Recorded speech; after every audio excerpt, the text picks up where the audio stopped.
Did it work? Hello, everybody!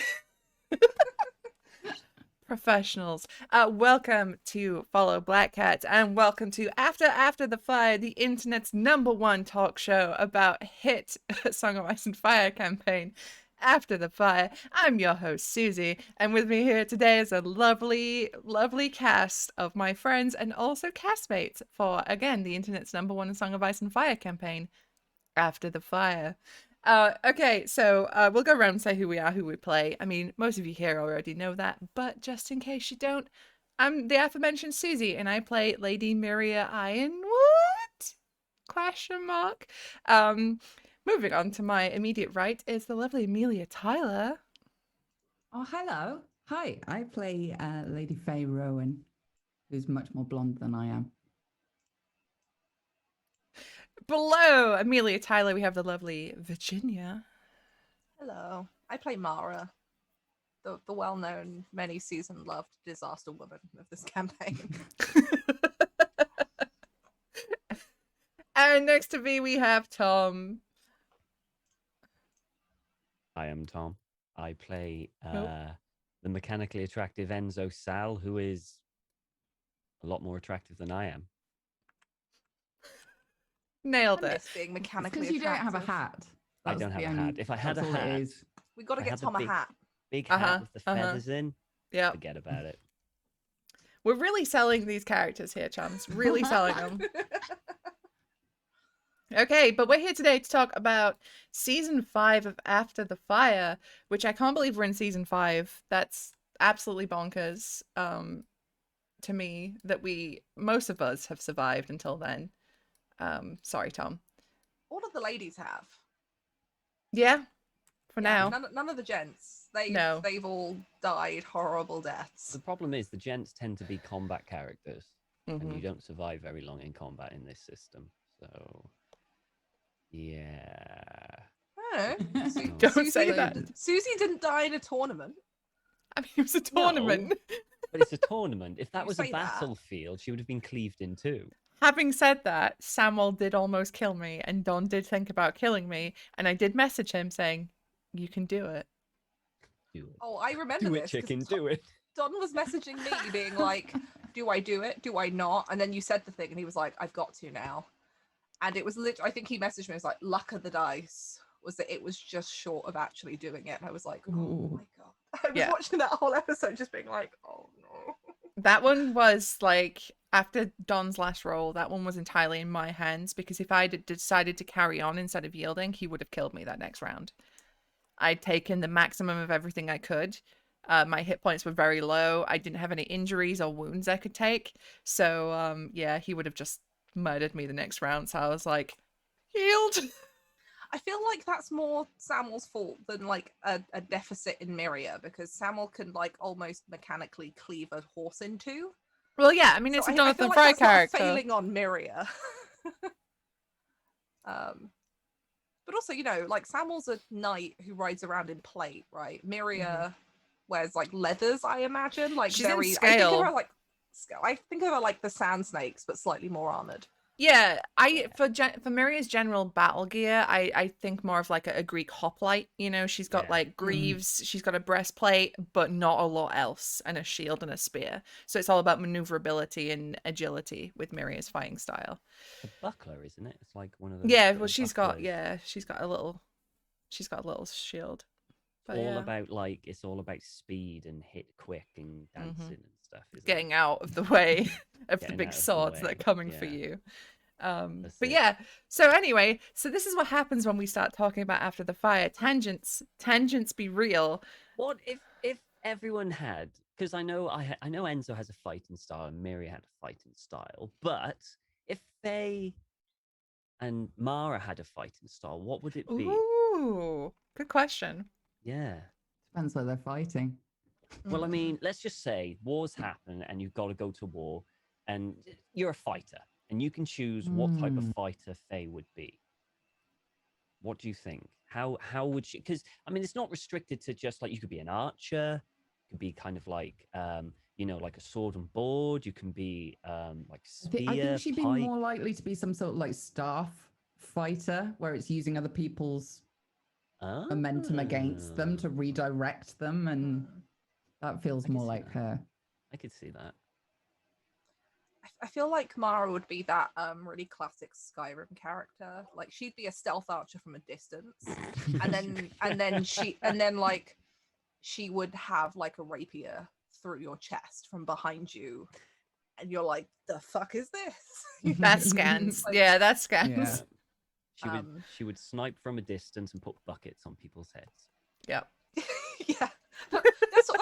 That's how she does stuff, right? That's how she she gets around all of her things. Like with Lord John, she put a bucket on his head when she went on that year trip with Samuel. He just didn't notice. Well, actually, I think she might be.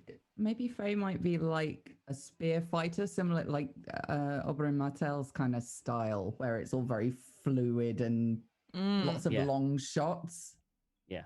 Just very quick darts Like a out that death you're not of a- expecting. 'cause I there's could so much see- other Thousand movement cuts going kind on. of thing. Yeah, I could see Faye with a very similar like wushu sort of style, right? Where it's very dance like. It's Yeah. very elegant, but very fast and accurate. Really And never been to Golden Grove.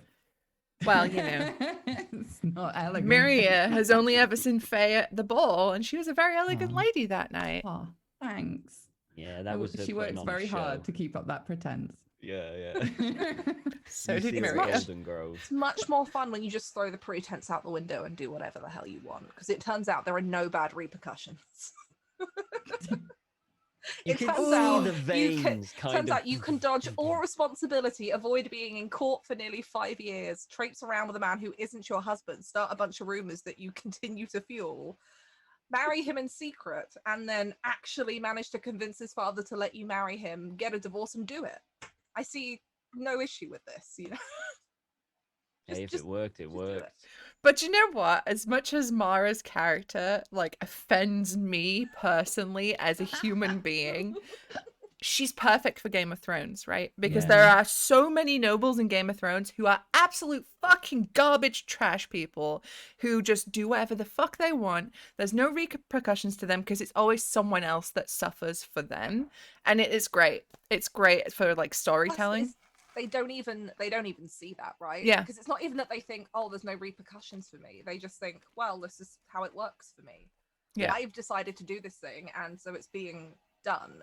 And in Mara's mind, she's got the horrible thing that she's breaking the mold, right? Because she sees all these other women who have to just kind of sit and do as they're told, and she's like, that, not really realizing how. I mean, to be fair, there haven't been many bad repercussions apart from her nearly being murdered. By I her mean, own her stepmother. being nearly murdered is pretty big. I mean, You- half your face being torn off. Yeah. There's got to be Pretty some big. point of self-realization, right? But, When like, Mara realizes that she got herself into that state. Or maybe not. She's maybe never she gonna hit hasn't. that, though. No, No. she's not. She's never gonna hit that. Yeah. Because especially because in her mind she was like, I went there to try and make peace. Forget the fact that you showed up to a ball you weren't meant to. She's never gonna have that Right, it's realization. great. God, I love her. Because in She's her so mind awful. she was doing what was right for her and somebody she cared about. Yeah. And that's like, it's her, one of her biggest flaws and her biggest redeeming quality. If she cares, she will do anything for you. Mm-hmm. But also Yeah. she is then willing to overlook so much shit. Yep. to There's a excuse that lot person of she shit cares about. There's, over Yeah. there's a lot of stuff that just got nicely iced over, just Yeah. glazed. Yeah. Great. Also, That I'm wedding cake's a intrigued if- fucking mess, If Faye let me tell hadn't you. gone and had that word with Samuel at the camp and stopped them doing the host thing then, I'm kind of intrigued at the alternate reality that would have happened. Like, I would there think have been repercussions then? I think there might have been. I kind of know what the plan was Ooh. with that, and I'm sure Don won't mind me sharing it because it's kind of defunct now anyway with the situation we're in with the Blackfyre, because we didn't know Blackfyre had landed in Dawn at the time. So part of the plan really was part of the reason that we were hunting and poaching on the Tyrell land and not paying for it was to try and make the point to like mostly his bannermen who were coming to join, and we were inviting them in. And Tyrell basically trying to make him look stingy, unwelcoming, generally show how incompetent he was because there's an entire host just outside of siege distance of Highgarden, and he's done nothing about it. And also, you know, partly the point for the trial, but like there was never a plan to set siege to Highgarden or try and take it then. That would have been really stupid. But the plan was then to move the host, because I think at that point Samuel had heard whisperings, like everybody had, about Blackfyre being in Essos, and the plan was then to kind of move the host down towards Dawn in the hopes of hearing something and just collecting and getting it bigger as it went, building the momentum, and kind of basically having a force that was ready for, regardless of, because neither of them have picked kind of a side yet officially, but having a force ready for whatever was to come, whether that was stepping in to save the day somewhere or if that was to back either side. But also partly to make Leo Tyrell look bad, because here he is, can't control the people in the Reach. You don't have to work hard, really, to make Leo No, Tyrell look he's bad. pretty bad at his job. Bloody awful. Yeah. Like, Just a shame he he's- has competent people around him, isn't it? Yeah, I do seem to be doing basically all of his job at this point. Yeah. With that Pretty much title. all of it. Oh my god, it's actually like the workplace of today. Oh my god, it is. Do all the work, but then the boss gets all the Yeah. credit and everything. He Yeah. gets paid more. Leo Tyrell is just incompetent. And that's part of the Yeah. other reason that it all went to trial. Because the only reason there was a trial, Mara was just going to kind of leave it, was because there was a host marching to Dawn, and neither her nor Samuel want the Reachers warring with Dawn, because we're like, for God's sake, they can just let them do what they want in Dawn, okay? Whatever you're angry about died 50 years ago. Stop with this stupid blood Yeah. feud because you're butthurt that somebody killed someone who you don't even remember in living memory. And so the only real way to turn them around was basically to be like, hey, Papa Tali, an injustice. Look what you must do. And then try and rally the men into like, the Reach is in danger. You should go back and fight there instead. Please stop killing Dornish people for no reason. Because I think their plans was like just to raid and take hostages, and we were like, oh, no. This isn't Hostages gonna end don't end well. Can Stop. speak from personal character experience. Oh. Sad times. Womp womp. Okay, but so I feel like what we should do, have a little bit of structure to this chat. What? Because- This isn't structured? But so I think what we should probably do is like go through the timeline of our characters in season 5, because every one of our characters has been on a journey TM this season. So who wants to start about their character and what's going on? Actually, do you know what? We should start with Millie talking about hostages. Oh, okay. But Millie, this is your first season on the show too, so It this is like your is, first time on yeah. After the Fyre too. So we're Okay. gonna just throw you in the deep end and see if you can swim or not. Cool. What fun. I love to be in the deep end. So what are we doing? So I feel like we should talk about like where our characters started in season 5 and where they are Right. now. It's been, I mean, for the short amount of time we've been following her as a non-NPC, she's starting to go on quite an interesting journey. She started out, she was almost too good, like too nice. She was just one of those people who was very reasonable, and she still is very reasonable, wanted to listen to all sides. Like you were saying about that idea of all these people are dead, the people that you are angry about are dead, we need to stop this at some point, because she's painfully aware that blood feud leads to blood feud leads to blood feud, and it just never ends, and she just wants it to stop. Because I think she's one of the few people in the Reach that's doing what she does to protect her house, not what she has, but the people there. And that kind of changes the perspective of it slightly. It's not for personal glory. Any power she's getting is so she can help them. So she started out, it was tricky because of the romance that she'd had with Enzo as an NPC. I had to make that feel natural while simultaneously being very aware that she's in Highgarden now. This is not that, a land where she can be free and do whatever she wants. She is aware that there are spies, and she's aware that there are plots, and she can't do anything. She can't put a foot wrong. So that's made the relationship with Enzo very, very interesting. And it's been quite fun playing with that edging thing that we've been joking about. Don't you shake your head. You fucking love it, Susie. I do. It's like watching the fucking X-Files all over again. It's the will they, won't they? But for me, that side of things is kind of, that's fun, and it was nice to find my feet with that. And I've never done a romance storyline before in a tabletop game, so it's been nice to be in like safe hands and somebody that you can bounce that off and not both be pushing for that to be over, if that makes sense.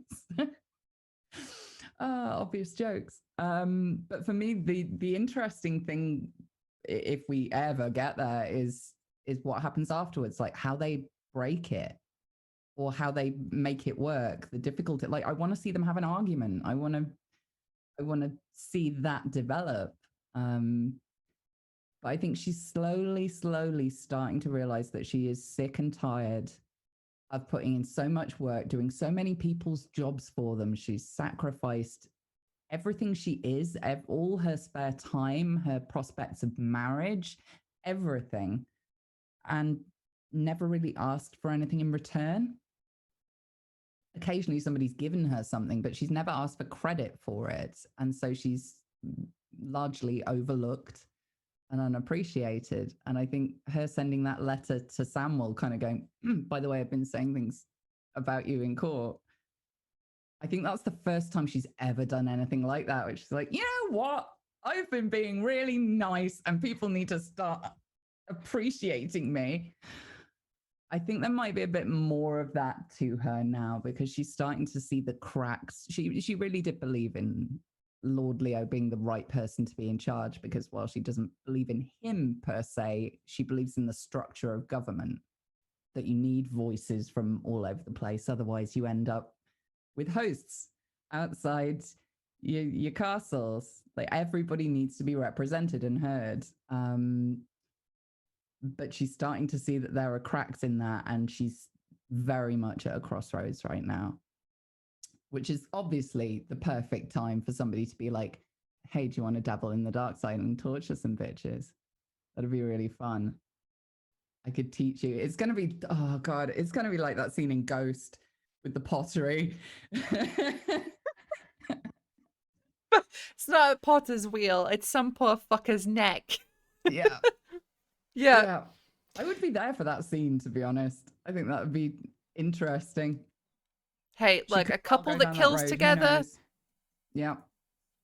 She's definitely angry enough to do something like that. But I don't think she's used to feeling like her feelings are something valid enough to act on. It's always the good of the kingdom, the good of my home, my people comes before what I want. And the second he said the word revenge, it was like, oh, fuck, I do actually want that. Oh no. So we'll see where that goes. But more than anything, I just want her to get laid. She deserves it. I think they both do at this stage. Just come on, guys. But people keep sending ravens and invading places, and it's not a good time. I think we Ravens are should the start a biggest petition. cock block in Westeros. They are. They fucking are. We should Cock start a blocked by a petition raven. for women of Westeros to get laid. Like, it should just be a thing. Yeah. Just send us to the water gardens or something. Right? Give us a week. Just give us a whole road trip. Road trip. Okay. All right. So as Road previously trip mentioned, episode. before the stream started, there's a bit of a vermin problem in the water gardens at the minute, but once that's sorted, spring break, road trip, girls' night. Stop off at Summer Hall on the way, you know, have a party, light some fires. Burn it down to the ground. Yeah. Yeah.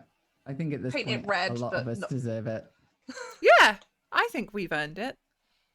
And I don't want to make it about gender, because Enzo's been trying very hard, and as far as I'm aware, he hasn't been dipping it somewhere else. So well done. Thank you. Thank you very much. But yeah, I've really enjoyed seeing the journey that Mm. Faye has gone on this season, from like being like steadfast politician in the face of the shit show that is Highgarden to being faced with these personal challenges.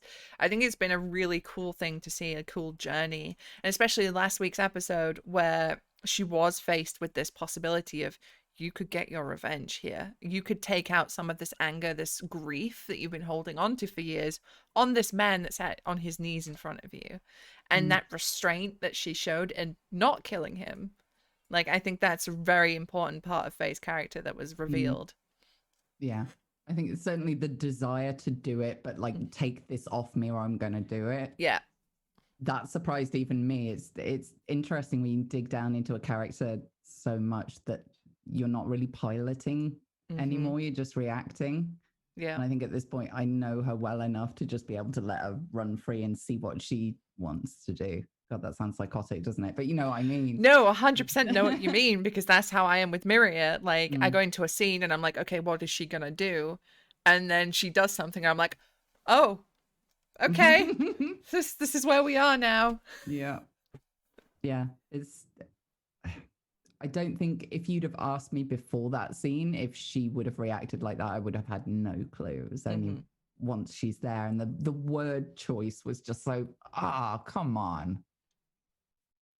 Oh, you just had some stuff to work through, did you? Because I've been here cancelling my marriages. I've been giving everything to try and make this shit show work because I didn't know what happened. This could have all been fixed by now. Yeah. And the cancelling the marriage thing, I feel bad for her because she was always very fond of Sam. Like, well, I mean, yeah. if you ask me, she dodged a fucking bullet. Oh, absolutely. She's not smart. Like she knows like intellectually that would have been awful, but for her that like he's one of the very few constant features in her life. And she's had a crush on him since she was like tiny. They were engaged since they were kids, so it was just assumed, and they got on really well. So she was like, "Oh, cool! I got lucky. I got one that isn't a complete dick." I mean, maybe he is, but there are worse people. No, can confirm there are worse people. Oh, that's true. It's true.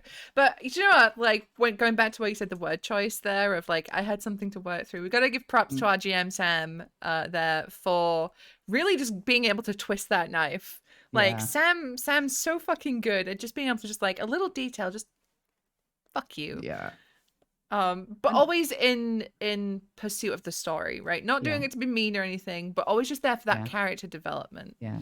And I think he knew that what that would mean to her as well, because she's like without a knight right now. She's looking for those bargaining chips. She's looking to build up a range of solutions to future problems. And to her, having a knight on her side, that's something she needs right now. She's got Enzo as her protector, and that's it.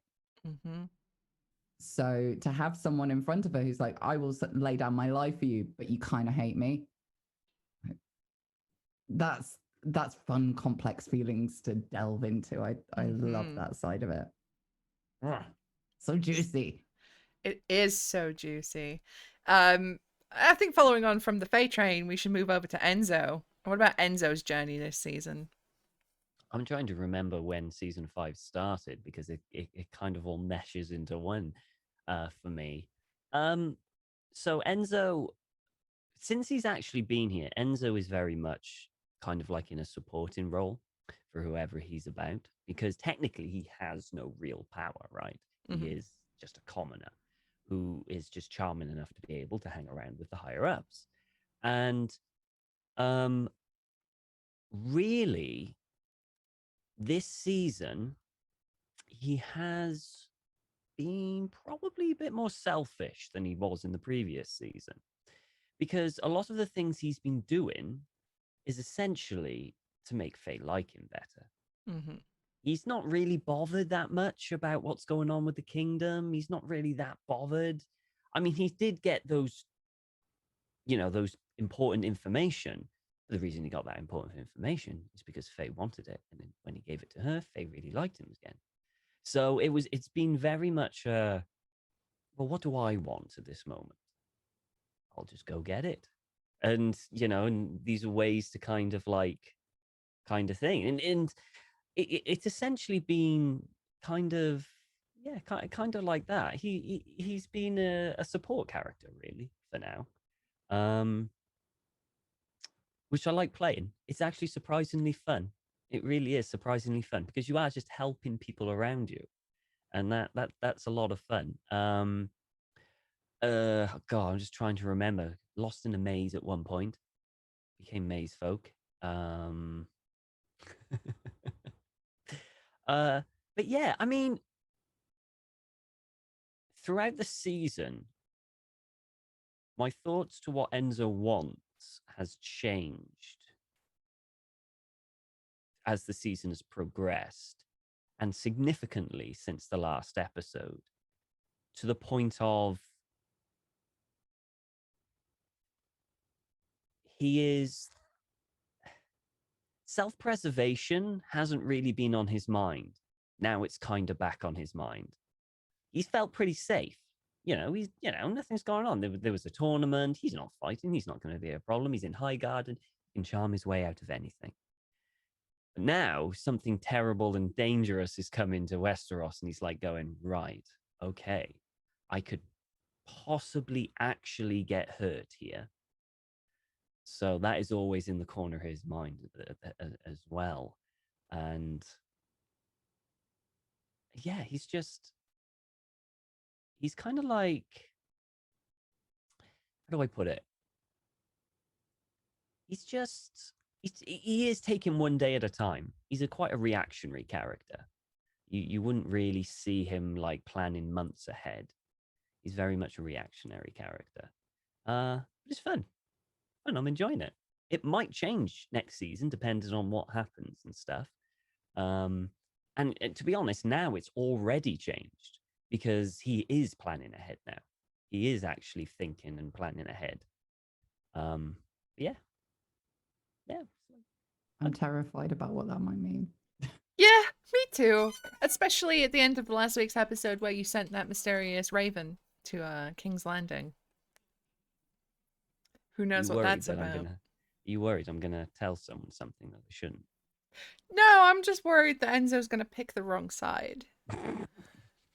Enzo's gonna pick the winning side. He can't lose.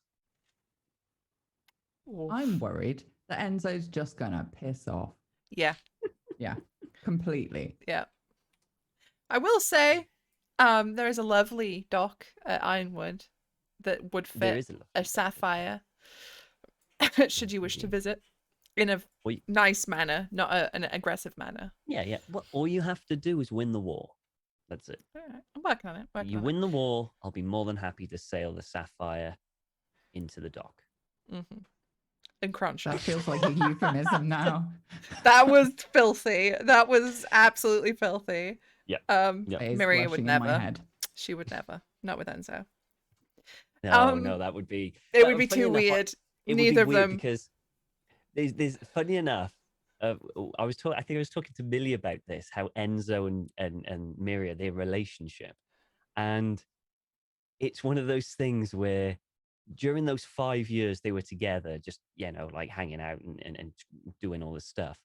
I think after learning all the stories of what happened to Miria and her father figures, Enzo made damn sure he wasn't going to be a father figure. He's like, no. He's like, this kid's fucking cursed. No way.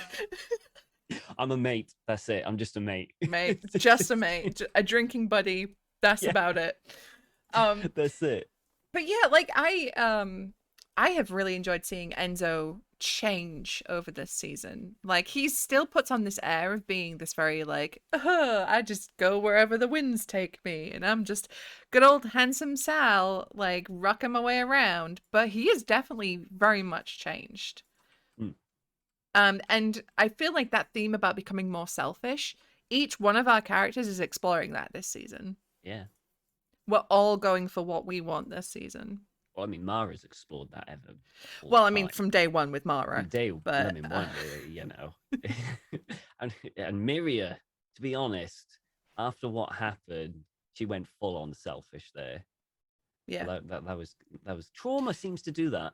Yeah, Miria came back from what happened and then was, I can't rely on anyone else, so fuck everyone else. Yeah. Yeah. Mara's shifted though, because Mara's started out as a selfishness that was not necessarily entirely in service to herself, but because it was like, I must play the dutiful wife. This is the role. And I think part of the reason like she deep dived, she went off the deep end, is because that this time around, this is selfish for her. It's not for her because of somebody else. It is what she wants, not what she thinks she should be doing. Yeah. Part of the reason it's even worse. Yeah. Yeah. It's been kind of fascinating to dig into, or get close enough to Enzo to dig into a little bit of the backstory and find out why he's selfish or why he might want to be selfish. And unfortunately for him, that's kind of made Faye put the brakes on a little bit, because she's like, I'm not gonna just shag him and take what I want if I'm not going to be able to give him anything in return. That I don't want to use him. He's been used by too many people. No, I'm not going to be that rich woman. But the backstory in that is just so. Well, that's if it's even true. To her, well, it's that's true. it, right? I mean, trust him. Thanks, Enzo Sam. purposefully has this kind of like image that is, like rumors and constant things, like the image of him being a very womanizing pirate, very thing. Who knows if it's actually true? It doesn't matter to Enzo. He perpetuates the rumor, but there's I mean, has anyone actually ever seen him? I mean, this whole thing about being a womanizer, has anyone actually seen him take a woman upstairs and actually do that or anything like that? So it's just one of those. it really is just one of those just rumor things that he keeps going because it fits with his character. It's a rumor that he likes, and he just keeps going because. Well, it serves him well, right? Serves him very well. But there is, and that's the thing, and that's what I quite like, because there's still quite a bit of Enzo's past personality and just person that's still hidden at the moment. Even when it comes out and he tells it, I like the idea of a bit of, well, is it actually true then? I like the idea of that. Well, he's telling me it, but is he telling you the truth? Kind of thing. I mean, he's got his sister out there that came out of nowhere. Why is she there? What's the deal behind that? We might find it, we might not. It depends if he actually sees her, or there's a lot more to Enzo than has actually been seen yet. And I think the person to discover the most about that is definitely Faye. She will probably be the one to unlock a lot more about Enzo, depending on how things go. Fingers crossed we're not dying. Yes, or that we've got. Those are the two things we need: Enzo's backstory, and we need a bang. That's it. Yep. And then possibly at the same time. Awkward conversation. That's the weirdest pillow talk talk song. Backstory it is, Yeah. If it turns out he's not like his actual backstory, and he's just an extremely talented courtesan that fled Essos to Westeros, and he is the greatest lay that Faye will ever have in her life, that's a good backstory to talk over pillow talk. I honestly had a thought, like I that one episode that Enzo at some point, I've got a confession to make. Enzo's not really my real name. It's actually Steve. A flea bottom. It's just been all a kind of like an elaborate thing that just got out of control, and he just carried on. He's just a guy with a tan who just had an accent the whole time. Oh God, that would be terrible. I think you should tell this to Faye. Enzo should tell this to Faye just to see how she'd react. Oh, but bloody he's shit hell! At lying. Yeah, he is. I am shit at lying. Mechanically, I am terrible at lying. Yeah, same. Yeah. I can give you some traits if you want to bump up that score to disgusting levels. I know. Miriam, you're lying. Absolutely filthy. That's the one thing at the minute that's killing me about Miriam's conviction about who she is. Because if she didn't genuinely believed it and was just lying, everyone would believe her like that. But she Mm. does genuinely believe that she is who she is, so I can't lie. That's the problem, right? In your mind, you're going, I can metagame this, I can metagame this. But the No, RP no. is like, damn it, Miriam, why do you have to believe this so much? Why can't you just be cynical and awful? Yeah. Speaking of cynical and awful, hi V. I'm kidding. Hi. You're gonna have to remind me, Susie, because like Tom, the After the Fire timeline just smooshes into one. Mhm. Like when you've watched too many seasons of a show and you no longer know what season anything happened in. Start of this season was the tourney, right? No, It was it's the end of no. last season. Yeah, that was the end of last season because started there'd off in been a Highgarden. time skip because I Yes. started in Dawn this season. So Mara So started in the you were in- host. You were yeah. at the host. Mhm. Yes. With That was Samwell. before the trial, right? Yeah. Yes. The Mhm. trial was beginning of this season. There we go. It just feels like it's all because it's all taken place and like we haven't had a big jump. Mm-hmm. It all feels like that was all one season. Yeah, Mara started off this season in a really weird place of like being even more paranoid than she has slowly grown to be. Because like last season, she kind of taking on Miri's words of just do something was like, okay, yeah, I should do that. And, you know, nearly died as a result. And then coming into this season, she's had so much more like strength around her, but none of it really belongs to her. So she's like been living in this sense of like all of this is nearly mine. It's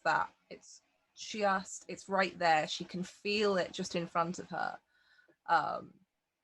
Because she's gaining favor with the Tarly host. She's in with them. She's acting as if, you know, she is part of this family that she isn't quite yet. And I think that eventually that's what leads her to turn around and tell Papa Tarly and be like, look, hey, so I kind of secretly married your son and you're going to have to deal with that. You know, like she's desperately been trying to erase the past. I do have like, a question, V. Yeah. This is very out of the corner. I'm just no, go for it. curious now.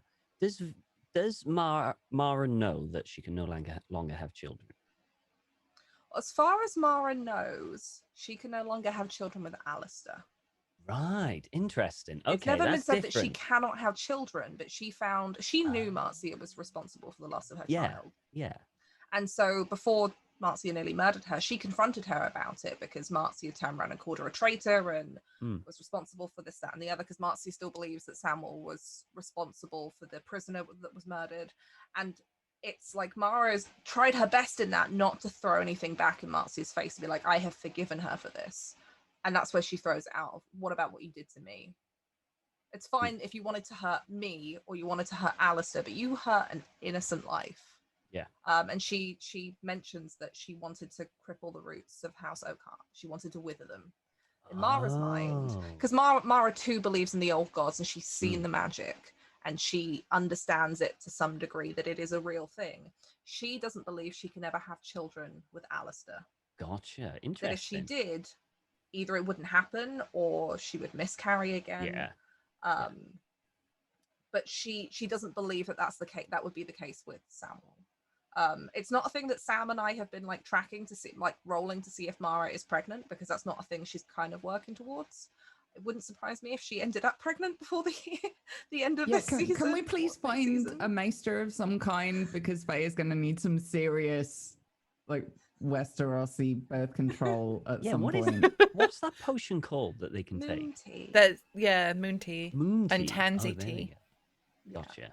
Yeah. I knew it was. I just couldn't remember the name. Can you buy it in bulk? God. Probably from somewhere. I'm sure the brothels of King's Landing have a supplier. Does it have an expiration date? Well, it's herbs, We just right? stock Just up. dry them out, keep them. Yeah, I think so. We're talking about Westerosi birth control. Hang on. Hey, at least, you know, there's a bit more advanced than medieval actual things where it was like pig intestines on your gentleman. God. Nothing sexier. Let me just unravel this sausage, dear. Just there with a link of sausages. Just hold on. We ran out of intestines, so I wrapped it in bacon. Squirt the fucking fucking mental. All right, love. Well, nobody's wanted got to be pregnant, clear is- to yeah, chat because that we're Tom too busy is- being sick. Tom is now responsible for this, whatever this bit just was. I asked a genuine, Yeah. honest question. It Okay. wasn't me that decided to talk about putting intestines on your cock. It just wasn't. So to go to Tom's question and avoid this awkward conversations of pig's intestines, Mhm. yeah, Mara thinks she can still have children, but not with Alistair. But like she's been trying to just erase him from her life. Like she regrets so deeply in a way I don't think she even realizes that she went with him that day. Because she didn't know any, like it took him 3 days to tell her what had happened, and the whole time, like the state of anxiety she would have been in for 3 days of like, I don't understand what's happening. Like what's happened, and then the shock of that. Like she did not do well. But now she's in this like new position where she's this close to getting that out of her life. Like she's managed to pull herself as far away from the Oak Hearts as possible. She's sitting in this Tarly host who are treating her the same way they treat Samwell, with the same respect, the same airs and graces, and she's getting in with them. And then obviously the trial doesn't go well, and she can both respect that because she never wanted Marcia dead. She has 2 little brothers, and she's already seen what happened to her own sister who grew up without a mother and how difficult that was for her. She wouldn't want that for her brothers, but also it's the complicated thing of they needed to turn a host around out of Dawn. There has to be some kind of justice because she doesn't want Marcia coming after again. She is like way more paranoid than she lets on about everything. Like she goes everywhere with at least one guard. She has a personal guard, Hunter, with his dog. Thank you, Sam, for giving him a dog. Or Gregor, or both of them at some time. So like she started this season with like this very like, yeah, this is all great and no consequence, but she's a wreck. Everything is like so close to what she wants, and she's so afraid it's going to disappear, which is why she tells Papa Tarly, and she basically gets to a point of like, I have to face the fear, I have to tell him, because if it's all going to go horribly wrong, it might as well go horribly wrong now, and I can figure out what to do. She has no plan. She had no plan for what happened if he was like, nope, like none at all. And then we see her later when they get to Old Town, and she finally gets that marriage dissolved, and it's like the past is gone. Everything she wanted is like in her hands now. She starts arranging a wedding before they've even got back. She'll be like, by the way, we're doing this. And she's a lot more secure in that now, which is seen kind of behind the scenes for some scheming that Don and I have been doing for the wedding. And obviously we know that Samwell is interested in Blackfyre.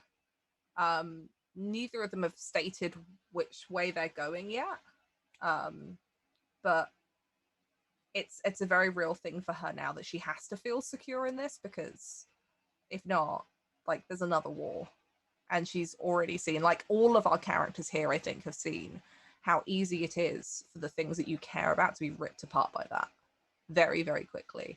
And so it's like she's slowly slipping back into that slight paranoia, and I think after the wedding she will.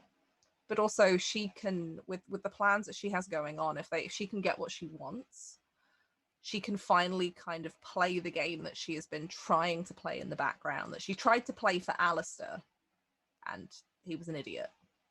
But I'm really looking forward to seeing her interact with some of the other big players, because I think as we've all kind of spread out, I feel like we're all converging again.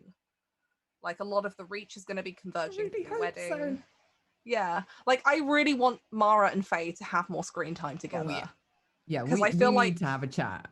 I feel like they have so much more in common than perhaps either of them realize at first glance, and they're almost polar opposites of each other. Mara is somebody who, to some degree, kind of wants to be more dutiful in her role as she takes over House Tarly. She's very serious about that, but she doesn't like conforming to anything that she's supposed to do unless she wants to do it. And like Faye is like the opposite. Faye is very, very dutiful and will put her own happiness second. But Mara can't do that. And I feel like the two of them in a room together without the courtly pretense would be really fun. Yeah. Yeah. So I think Faye's one of those people who, because of what she is, she will find a common ground with most people. And I think there's definitely an aspect of Mara in her, like in the back, wanting to be Just free. There's definitely an caged. aspect of like Miria, like the anger and the just reactionary side that she's not, and she's caging them both up. So it's at this point, it's basically like who gets the word in her ear first and who's got good persuasion skills. Because Hi. yeah, Hello. like between you and Enzo, you could really set her on a rocky path. Yeah, it'd be fun. It'd be great. Yeah. Live a little. Tom and I were talking about this yesterday. Like, where's the fun in always rolling full dice, right? Like, you want to lose occasionally. I don't want to see Faye win everything and have this beautiful utopia. I want to see how she breaks. I want to see where she goes to when she fails and who 5 she minutes with seeks Mara. solace. We'll sort it. Don't worry. Bring it. Let's go. Mara's knocked one-shotted Faye in an intrigue before. When she was still an NPC, I think, at the ball. Knocked her out there. Mara just shouldn't be allowed to talk to anybody. But like, it's interesting because I feel like towards the end of this season into next season, I finally get to explore a side of Mara that has been sitting there since season 1 that we don't really see because she purposely tries to not be it. And that is like, Mara is an extremely good liar if it wasn't for her oathbound trait. She has a 4 in deception, the same as she does for her persuasion, whichever one is the core thing for persuasion and convince and stuff. But she started out with being somebody who didn't like lying, didn't like scheming, because she was a young woman with this ideal that things should be open and honest and it shouldn't all be schemy. But that is something that she's had to, like, over the seasons realize doesn't work. It's served her well because people talk to her and they don't think she's a liar because she has this reputation of being quite too open. But that's slowly fading away now, especially as we come to wartime and she wants to protect the people she cares about. And she's always had, like, the way I describe Mara is she is this awful mix of like Marjorie Tyrell in her absolute sheer ability to make people listen to her even if they hate her. But she's got a little bit of Cersei in there, like that spite and vengeance that we see come out with Lord John with the Oak Hearts, where she is mean to them for no damn reason. Like, she's sure, I could understand being a bit like about them because they're not like the most amazing people in the world. Lord John and Lady Oakheart are massive racists, for example. But like, she is cruel to them in a way even she doesn't really understand. Like when Papa Tarly turns around and he's like, well, you have to keep your father-in-law in check, and she's like, fine, I'll spend more time with him if that's what it takes, like whatever. She doesn't care about them at all. But I think that deep down she's got a really cruel and spiteful side, like deeply, that she. And the only reason I think it didn't come out is that Samwell came to her in the worst part of her life and brought her back, and so it kind of disappeared. And I feel like it's slowly coming back out again as she gets a bit more paranoid and a bit more power, and we hit wartime where there's no more time for being nice and playing the nicety game. You have to get what you have to get to survive. And I can't wait, because that's been like lying in wait underneath that cruel, spiteful viciousness that is like right at the back of her tongue. That's what I'm excited for, because I thought I would see it last season and it didn't happen. But I've got to figure out how to get rid of her oathbound trait. She needs something else, because like she's her thing with lying has not been a thing for a while now. Well, no better time to start lying than a civil war. I mean, I don't think Faye, like getting rid of the not wanting to lie thing, I think would destroy Faye's character entirely. I think there's so much of that in her that makes her brutally blunt and interesting. Like she's taken an inability and turned it into a strength. It's the only reason she's done so well at court. She's just like, okay, right, on the table, what the fuck are we doing? You messed up, didn't you? Ooh, sucks to be you. It's made her notable. I don't think Faye is very forthright. thinking about it. She's very very blunt actually for a politician. She's like, okay, right. Here's what you fucked up, and here's what Yeah. we're gonna do about it. Yeah. I feel like that's all part of like Faye wanting to do the right thing, not for herself though. Like she's not Yeah. honest to benefit herself. She's honest to benefit people. Mhm. Whereas Mara has always been honest in a way that benefits her. And because she thinks that's how things should work, not because she thinks that's what's best. And so as we move into like the period she's in now, she is more okay with abandoning that bit of herself because that no longer fits what she's seeing and what she personally wants. Like lying and scheming right now is probably not good for her, but because it gets to her other goals, her own selfish wants, she'll just pass that off as well. Things change. Like, whereas I feel like Faye is much more focused on other people. Like she's a lot more selfless. Yeah. She's all about that. And that's what I want to see her break out of, to come to the realization that there is no point sacrificing everything you are for other people all the time. Like something's got to give at some point. You have to pick the things that you're 5 willing minutes to with fight Mara. for. 5 minutes. Jesus Christ. I'm going to replay this to you if it all goes wrong. Just clip it. This send is it where back. it all went wrong. It was this moment. We're gonna I rewind guess it. you're wondering how we got here. Here it is in slow motion.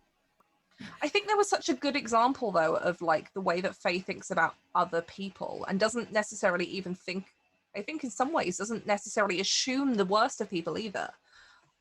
Is that meeting that they had with her, Samuel and Mara. The first thing that Faye says to Sam she doesn't tell Mara to go home. She tells Sam to let Mara go, as if he is the one that is being selfish and it's not Mara, because she doesn't instantly assume that negative thing, that this is Mara's selfishness that's doing it, that this is something that Sam hasn't realized because she knows him so well and what he can be like. And I think it's like that's such a good moment of showing the way that Faye thinks about other people. And in some ways, I think, I don't know, correct me if I'm wrong, but it almost feels like she wants to believe other people are doing things for the good of other people and not selfish reasons, even if she knows that they are being selfish. I think she wants... The Samuel situation is different because she did that. She set him aside because it was the right thing to do. So I think that spoke to a different area of her mind in that. Like, she didn't want to do that at all. But he made dickhead decisions and she had to, because otherwise people would suffer. Sorry that Mara's ex-husband is such an arsehole. All his fault. It happens. I think it's not so much she wants to believe the best in people, but she's made a point of learning to understand where people come from. That's like the psychologist part in me that I was like, yeah, I'll put that in here. That makes sense. But even like talking to what was his name, Gawain and Oakart, through all that, you know, the point was to convince him to just drop it and let them do the thing that they're clearly going to do anyway. So why shed any blood over it? But she feels genuinely bad for him, even though for her his morals are in the wrong place. I think she'd have trouble taking sides in things because she's never had to before. She's always been taught, like, her house motto is our own fortunes made. And her dad set out what he wanted and she was like, okay, that's what I am now. And she's never once thought, up until very recently, that maybe she's got as much right to shape that fortune as anyone else who came before her. And that's the crossroads now. But other people, I think she's very aware that everybody's flawed and shit. But you could easily have been on the wrong side at Redgrass. Like, even though her family died, all it takes is a slight change in the wind or a message not getting there until 5 minutes later, and suddenly you're the traitors.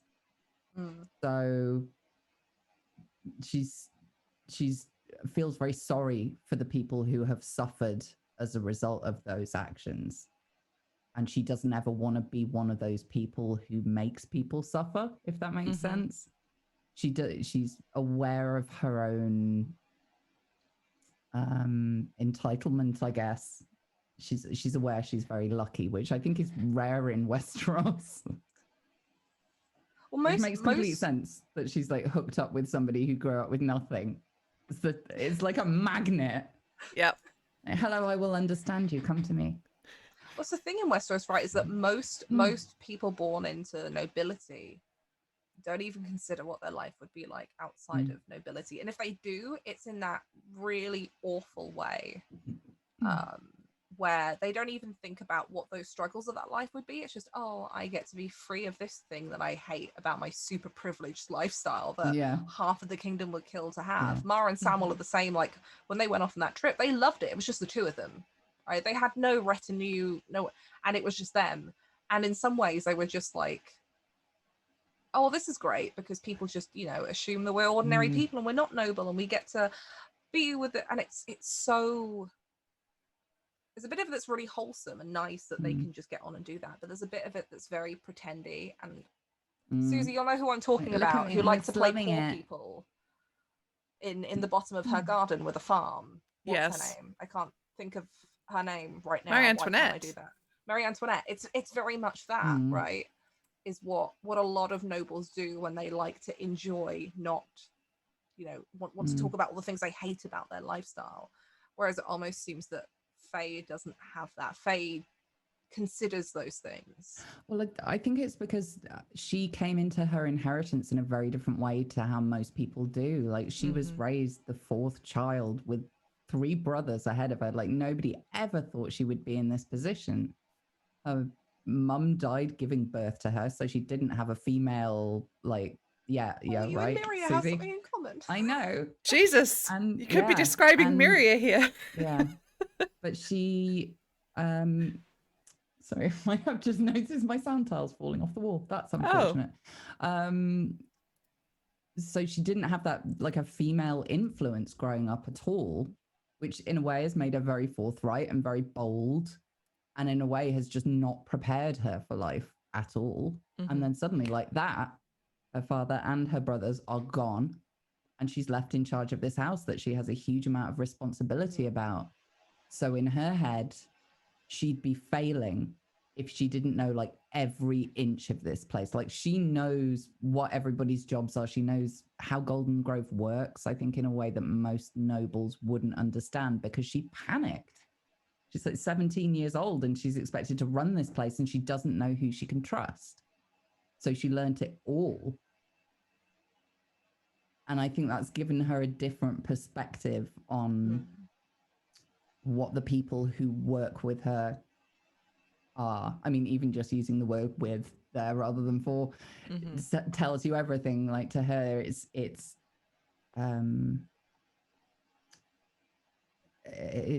nature, them all together. Everybody is symbiotic rather than you work for me. Golden Grove sounds so good. It's cool. Doesn't it's it, really cool. though? There are lots of little Doesn't hidden bits. it? It's fun. Why do I feel like we should just burn everywhere else in Westeros? Just get rid of all of it and just keep Golden Grove.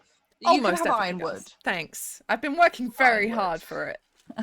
Let's just expand it. We'll franchise. Franchise it. Dawn just becomes Ironwood. Yeah.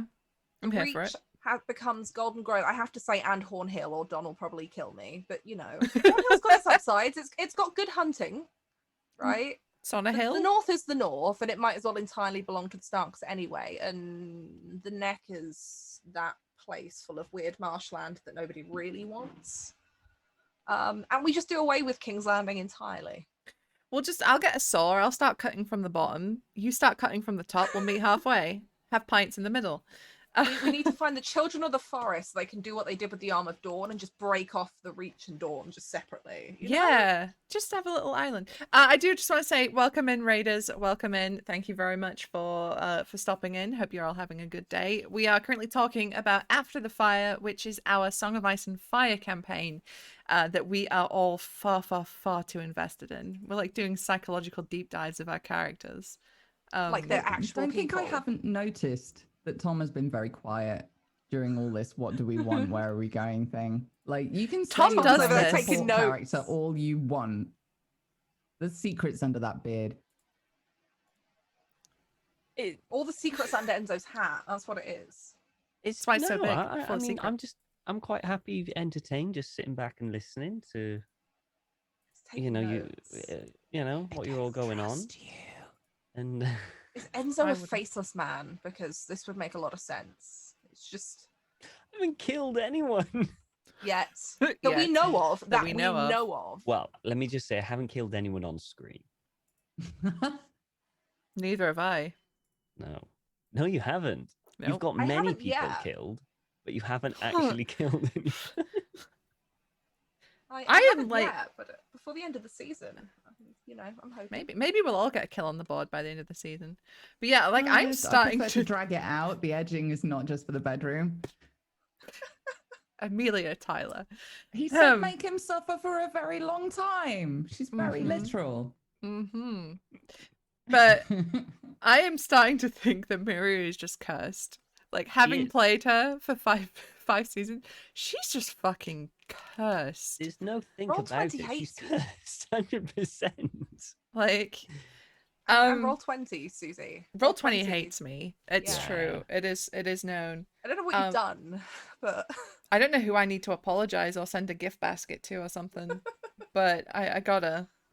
But yeah, Miria's journey through season 5 has been an interesting one, and I feel like we haven't seen all of it just yet. But she started, on her way to Sunspear, on a mission to kill the Prince of Dawn at the behest of the Queen and herself, because a couple of seasons ago he did try and murder her and did tell her that he tried to kill who she believes is her father. I'm trying to word this very carefully because I'm still not even 100% certain if Oliver is even Miria's father. headcanon. It's my Headcanon. It's Yeah. essentially, it's Amiria's headcanon. It's essentially that. Yeah. It's who she believes anyway. But so she's on her way to Sunspear, and I feel like we saw a very different Miria at the start of season 5, because throughout the whole tournament she was very, I'm here as a representative of my house. I'm here to announce my betrothal to Ellery. I have to be on my best behavior, except when I'm not screaming at my sister. But like she was in like premium hostess mode and proving herself as a lady who is worthy of power and attention. Whereas at the beginning of season 5, she's posing as a sand. In Dawn, sands are like 10 a penny. So she's no one particularly special. She's in the Queen's like guard, whatever, but she's nobody of importance there. So she's getting to relax. And we see that at the beginning in the Water Gardens, where she's like, oh, Nikos, can you go get me a... Yeah, and it's a side, like, we've not seen Miria as like a person, as it were, as a woman, with needs and wants. Like, I don't think we've ever like really explored that aspect. Like, Miria has been very much like just a sexless being who got to adulthood and was just immediately in adult mode, as in like, I have responsibilities and stuff to do. Yeah, very similar Just to Faye. Courtly pretense all of the time, because Yeah. she always had eyes watching her that would Yeah. judge every misstep that she Yeah. took, especially in the Reach. Like, the Reach are really uptight about Yeah. things like that. Well, I mean, so for Miria's perspective, like, she starts the show as a ward, a daughter of a traitor, right? She's a prisoner at Summerhall, so she's got people watching her there. Then she's kidnapped by her uncle, dragged through the mountains, nearly dies, is another prisoner, ends up getting bussed out of that by her father, and then she's at Ironwood, where she's being watched like a fucking hawk. Like, she hasn't had a moment in her life to relax. And even in the time skip that we had, she makes it back to Fox Hollow. She's immediately back to being responsible. She's leading the house guard. She's running the house when Marzia is elsewhere. She's been taken to court to be shown off as this is, the next fucking lady to get married off. Like, she hasn't had that downtime to become a person. She's been in work mode her whole life. So it was so fucking refreshing at the start of the season for her to just be like, even though she is there on a mission, she has something to do. But season 5 has definitely been exploring who Miria is as a woman, as well as someone on a mission. And I think we're seeing that with Harris that there's like an old little flame there rekindled because they were warded together at Summerhall, and Miria had a huge crush on Harris then at the time. And seeing him again and seeing him now in this like general, he's grown up, he's confident, you know, he's nice and welcoming to her, and it's like they're back to being old friends. Like that flame is rekindling for Miria. But because she has spent her whole life in work mode, she doesn't know how to be a girl that likes a boy. So Harris is there like laying out some really easy fucking flirt lines for her to pick up on. Like, you know, oh, you know, Miria, when this is all done, you're going to have to, you know, find someone. And she's like, yeah, I guess I will, you know. But, you know, there's tons of handsome boys in Dawn. And Harris is like, well, fuck me then, I guess, right? Jesus. Because she doesn't know how to do this. And she didn't, you know, she didn't have any, like her sister. She didn't grow up around her sister much. Like, you know, she was taken away to be a prisoner at fucking like 10. So she hasn't had the girl talk with anyone. So she's just trying to fucking figure it out on her own. God, are we like sisters? Right? But she's just trying to figure it out on her own, and she's not doing a great job of it. And she has this like weight of this legacy hanging over her because, you know, I will she's say gone. that is a self-imposed weight of legacy. Oh, yeah. Oliver, at no point did he say that you were his daughter. Yes, he did. No, he didn't. Oh, He well, did. when he was pretending. When he was No, pretending. no, Tom, no. This was in the unrecorded session at Vulture's Oh, Roost. the unrecorded session, was it? Where there was No no one evidence and no recording of it. No one afterwards. believes me. Oh, But- are we doing unrecorded sessions? So I no, this believe was- you. Banged like loads of times. You just missed it. No, this was to figure out what happened at Vulture's Roost when Oliver came to rescue Miria, and he came in and he screamed for his daughter. And I was like, I wrote it down in my journal. I was like, Right. It's like, as Stamper said, how very convenient that no one else saw it. I'm just going to put one thing forward as potential evidence to support Susie's claim. This is Don we're talking about, who Yeah. loves the fucking drama, yeah. right? He does, but he also loves to fuck with people Yes. as well. Well, here's the thing, right? So- Don is a messy bitch who lives for drama, and we love him for Yes, it. he is. And That's going to get clipped and sent to him. You know that at some point. we love you, Don. But there's been a couple of things. It's not just what Simon said to Miria that makes her think that she's Oliver's daughter. Like, she had that prophetic dream where she was Oliver and Elisa's kid, and she saw him get killed by the people who killed him.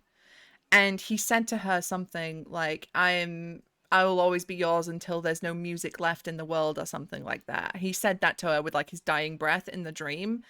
And then at the ball, Marcia gives her a pendant, and that fucking phrase is engraved on it, as well as portraits of the two of them. So Miria's like, fuck me. Okay, I guess this is true. And she, you know, she always was like more attached to Oliver than she was her own dad, because her own dad didn't want anything to do with her because of the whole looking exactly like Elise and then Elise dying on the birthbed He thing. was a bit traumatized by that. Just So, you know, daddy issues and treason is a thing for a reason. So she's trying to contend with these adult feelings, what it feels like to be a woman, as well as this legacy hanging over her. And she's like so fucking stressed out.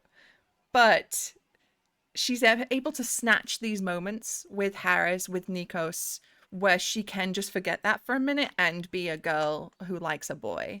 And I really like exploring that with Miria, because it just makes her feel more human rather than just like an Arya, right? Because like in the Game of Thrones TV show, Arya went from being like this kid who was like a little bit of a pain in the fucking ass, you know, running around being a tomboy, to being like this unstoppable, unfeeling killing machine with no sort of characterization to it, no personality.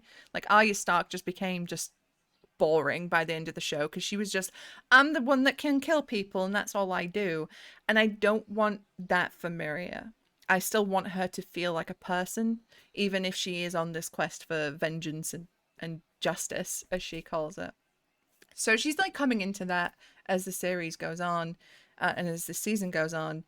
But right now, where she is I think that's the turning point for her, because she's so close. Like her whole growing up to this point is, I'm going to reclaim Ironwood, and I'm going to do justice to what Oliver and I said we were going to do when I was there, when I was 13, when he sat her down and was like, you and I, we are going to restore this place. See, he also fucking said that to her as well. Like the whole speech and shit he taught to her Ironwood. Come on. But yeah, so when he sat her down and was like, you and I, we will restore this place. We'll make it somewhere to be proud of again. She's still got that in the back of her head. That's her driving force right now. This is like, I have no prospects as Miria Greenmont. She does. She really fucking does. She's going to marry Ellery Peak. She's going to have 2 fucking castles. Like, of course she had prospects, but with this clouding her vision. So she's on this course, and then with her gaining the support of the Brotherhood of the Blood Royal, she's almost achieved that goal. And I am so curious to see what she does from that point onwards. She's done it, and now what? And I think we'll have to see a different side of Miria where she's not reactive, where she's not just hell-bent on this justice, this revenge. And we've got to see the more calm, more measured Miria where she becomes a lady, where she's got to run this house, run this land, and be more of a politician than she has been. And I cannot wait to explore that angle of her, because I did build her as a political intrigue character. Like, from day one, she was a tiny little intrigue beast. She was never intended to be the big stabby monster that she is now. So I can't wait to, explore that more, because she didn't really get a chance to be a political intrigue beast because she got kidnapped out of Summerhall. She should have just stabbed Uncle Blackmont with the stabby rock then and there, She'd Really have died in should've. the fucking mountains. Because she's got no track, she's got no survival. So she'd have killed Uncle Blackmont and then just been a 13-year-old girl wearing her fucking nightshirt in the Red Mountains. No food, no water, nothing. Eaten alive by shadow cats. Yeah. I can't wait to see what happens when Miria gets what she wants, because it's always a really interesting thing in any fiction or media when you have a character that, like Miria, like you said, is so hell-bent on this thing that she's been holding on to for what, like 8-10 years now, nearly. Yeah. This thing that she wants, this self-imposed legacy that she's put on her shoulders, and then what if she gets it all? Like that horrible fear of, what if I get everything I've ever wanted? Mm-hmm. What is left? As a character who has always been driven by some other force on her, Yeah. when she no longer has that, it's going to be really interesting to see what she does. Mm-hmm. Like whether or not that kind of, like you said, like the political intrigue machine that she was supposed to be comes out, or whether that's like she starts going off the rails with it, because now she has to scramble to find something else that's driving her. Mm-hmm. Because like you said, she never learned how to be a person. She's never learned really how to have her own desires, because they've always been imposed on her. Yeah. And in some ways, Oliver's still imposing that on her, Yeah, because he is. the propaganda machine that he was with her growing up. Well, that's the thing. Miria's whole life, she has been driven by specters, right? As a tiny girl, it was, you look just like your mum. Or like your mother lives on in you. So she never got to be Miria. She was always just the ghost of Elise. And then with the Oliver thing, she's not Miria. She's Oliver's daughter. So, I can't wait to see her become Miria. Become who she is. No longer tied to anyone else or anything. And one other thing to think about that I've been thinking about is a partner, a romantic interest. Like Harris is on the scene, right? She likes Harris, he likes her. They've been flirting very badly with each other. But for either of them, they can't, where they are right now, they can't give up everything to be together. Because if they were to get married, Miria would have to give up Ironwood. She'd have to give up all of that, give up everything she's fought for to be Lady Ball. And I don't think Miria would do that, especially not where she is right now. Thinks she's fought too hard. She thinks too much of this legacy to give that up. Even if Harris was her one true love and they would be blissfully happy together for the rest of her life, I think she couldn't do it. Her identity is so tied to it, though, right? Her identity isn't her own. Her identity is the thing that drives her. Yeah. And Ironwood has been her driving force for the last few seasons. So that's so interesting that she could have everything she's ever wanted outside of just this one thing, like a genuinely happy life with good prospects. Mm-hmm. But she would completely lose herself if she went for it. Yeah. But the terribly sad thing is that if she did marry, like, so in this hypothetical future, she married Harris and Blackfyre 2 won, and Harris becomes Lord of Highgarden.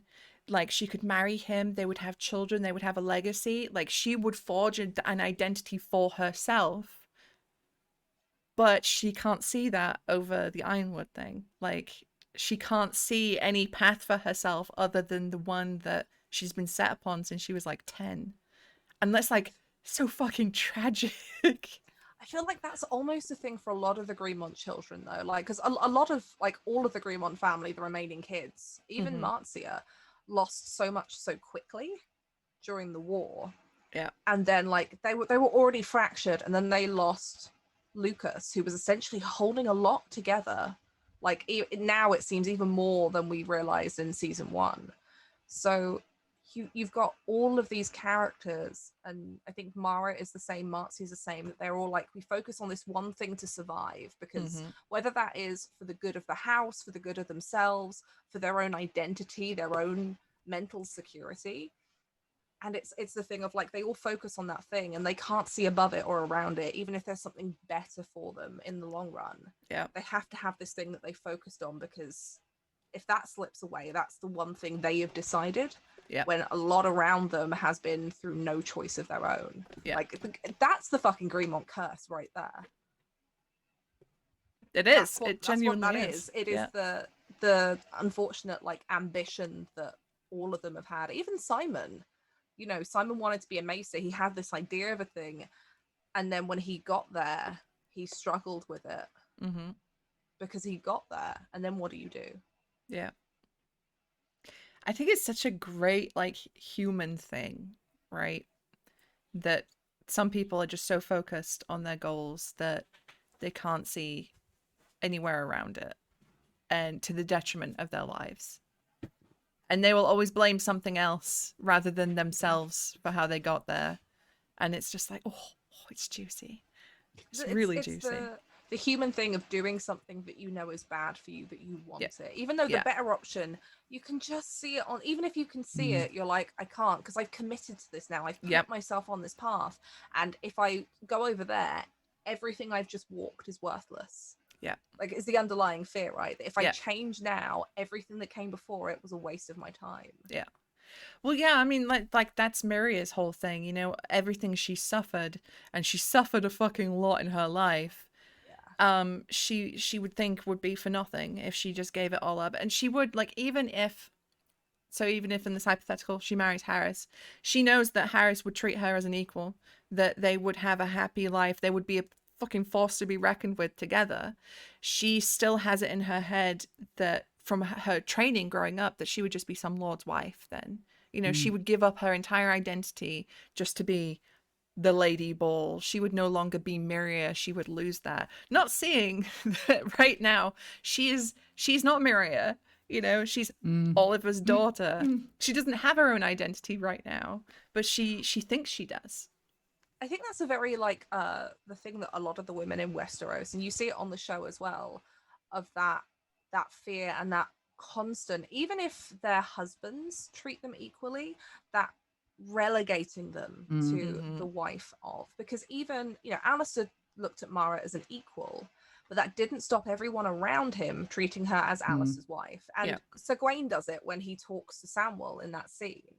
He doesn't call Mara by her name, he says my cousin's wife. Mara really wanted to bitch slap him for that and be like, I have a name and you know what it is, motherfucker. But like, I can see that being a real fear for Miria, of just like, it doesn't matter how much Harris or Ellery or any man would treat her like an equal in their own home, and it doesn't matter what he would try to impose on anyone else around him, the rest of Westeros would just relegate her there automatically. And I feel like maybe that's something all three of our characters have. Like, Mara certainly has never liked that, the being relegated there. Faye, you know, has the whole thing of, if she marries, the house passes into somebody else's hands. It's not hers. And I think, you know, her children anything, would inherit it, but it wouldn't be House Rowan anymore. And I think the name is very important to her. because Mm-hmm. that's part of it. It doesn't really matter. She knows that when you marry a man, you hand over the reins, so to speak, if only legally. It's a big deal, and I think for her, she's terrified of losing herself because she's built so much of who she is and what she's for around her job, and somebody just showing up and going, by the way, you're a human with feelings and you kind of like me, has been just such a slap in the face, because it's something she hadn't allowed herself to consider. Mm-hmm. So no, she doesn't like the patriarchy, and yes, she has been literally fighting it in court, but equally, I just feel bad for her. It's a tricky situation to be in. Mm-hmm. And I think she's very aware that there is some power still left in her potential ability to marry, that even though that would be casting aside all the stuff she'd worked for and her promise to her father, I think for the right thing, the right reason, she might consider it. But then there's this guy who's made her feel feelings, and that's not logical. She's so logical. Yeah. And he doesn't That's even what have she's a been taught name. to be. Right? He's Huh? not even a lord, which is the funny thing. Like Yeah. everyone here, our character's connection to names. You've got Miria, who has claimed a name for herself and is fighting to keep it and keep the legitimacy of that. You've got Lady Rowan, who has a name and wants to keep it because giving it away is like the biggest bargaining chip she has. I've got two actually. Deirdre Sal is the second one. And then you've got Enzo, who is a pirate, who does have a name, but it's not a name in Westeros. It's not a name that carries the same weight as, Ironwood or Rowan has. And then you have Mara, who essentially for some time has been kind of houseless because she threw away her married name and has done, at least publicly, just through her actions. And then when she technically as divorced, she becomes Greenmont again, but she's not, because that's removed. Although she's technically a Tarly because secret marriage, but like has been trying to find a name to claim that she feels she can be proud of. Like Westeros is so screwed up with this whole family nobility bullshit. Yeah. My I don't God. think Faye would give a shit about any of it if it wasn't for the people that she felt responsible for. Like for her, she doesn't care. If it was just her, she'd have run away on the ship with him already. Yeah. Just do it. Like that place is holding her. It's so wild to see the parallels between Faye and Miria, because they are like the same person. They've just taken two very different fucking paths. Like Miria is very, very conscious about being better than her forefathers were and protecting the people, because like she's seen the injustices. I mean, she saw fucking Marin Martell fire upon Ironwood just as a show of strength, basically. Right? Yeah, because he was swinging his fucking dick around. And Miria knew that innocent people got fucking hurt for that. Rob died there, fucking Alfred died there. I mean, Miria doesn't know that Alfred was killed by a faceless man there, but she thinks that it happened as part of the siege of Ironwood. And she saw fucking Horatio being like, I don't care about my people. I'm going to take this money from the crown and keep it for myself. My people can go out there with these shitty wells and die, and that's fine. I get to drink all the wine I want. And she's driven by the sense of like, and like growing up with Marzia, right, who's so very focused on the small folk. Miria's thoughts is like, I have to be better than they were, and I have to look after my people, very much like Faye does. Miri's just very more aggressive and willing to do more violence, I think. She's really harnessed that part. We'll get Faye there, don't worry. Oh my God, what if Faye and Miria just completely switch in the next season? Like switch personality. Like Faye becomes much more aggressive and violent, and Miria's like, okay, I got the house, I got the lands, now I have to keep them. I don't think she would ever think she was doing the wrong thing, though. I think it would just be, this is a thing that has to be done, and I hate the part of me that is enjoying it. Yeah. that's interesting though, right? When when a character has to do something that they know is bad and that they find morally objectionable, but they still think it's right. Yeah. Well, that's the first spark of what we got in the last episode when he said, "Do you want a face to face with Costain?" And I was talking to Tom about it afterwards. I was like, my face just went into a slight smile. I didn't do that. She did that, and it was so strange to have a essentially made up character pilot my face, but that's what she's feeling, like that first spark of like, no, you do have these urges in you. You just never listen to them. Yeah, he's But now it's opening up a whole personal, can right? of awful, dreadful. I'm so scared about what's going to happen with Faye and Enzo. That could all go horribly wrong. Because that's another thing I think is an overriding plot line, maybe, or like an undercurrent, at least for a lot of the characters in this, that the stories that we're told growing up shape us. And for a large part, they set our destinies. And Faye grew up with the Rowan stories of Rowan Goldtree.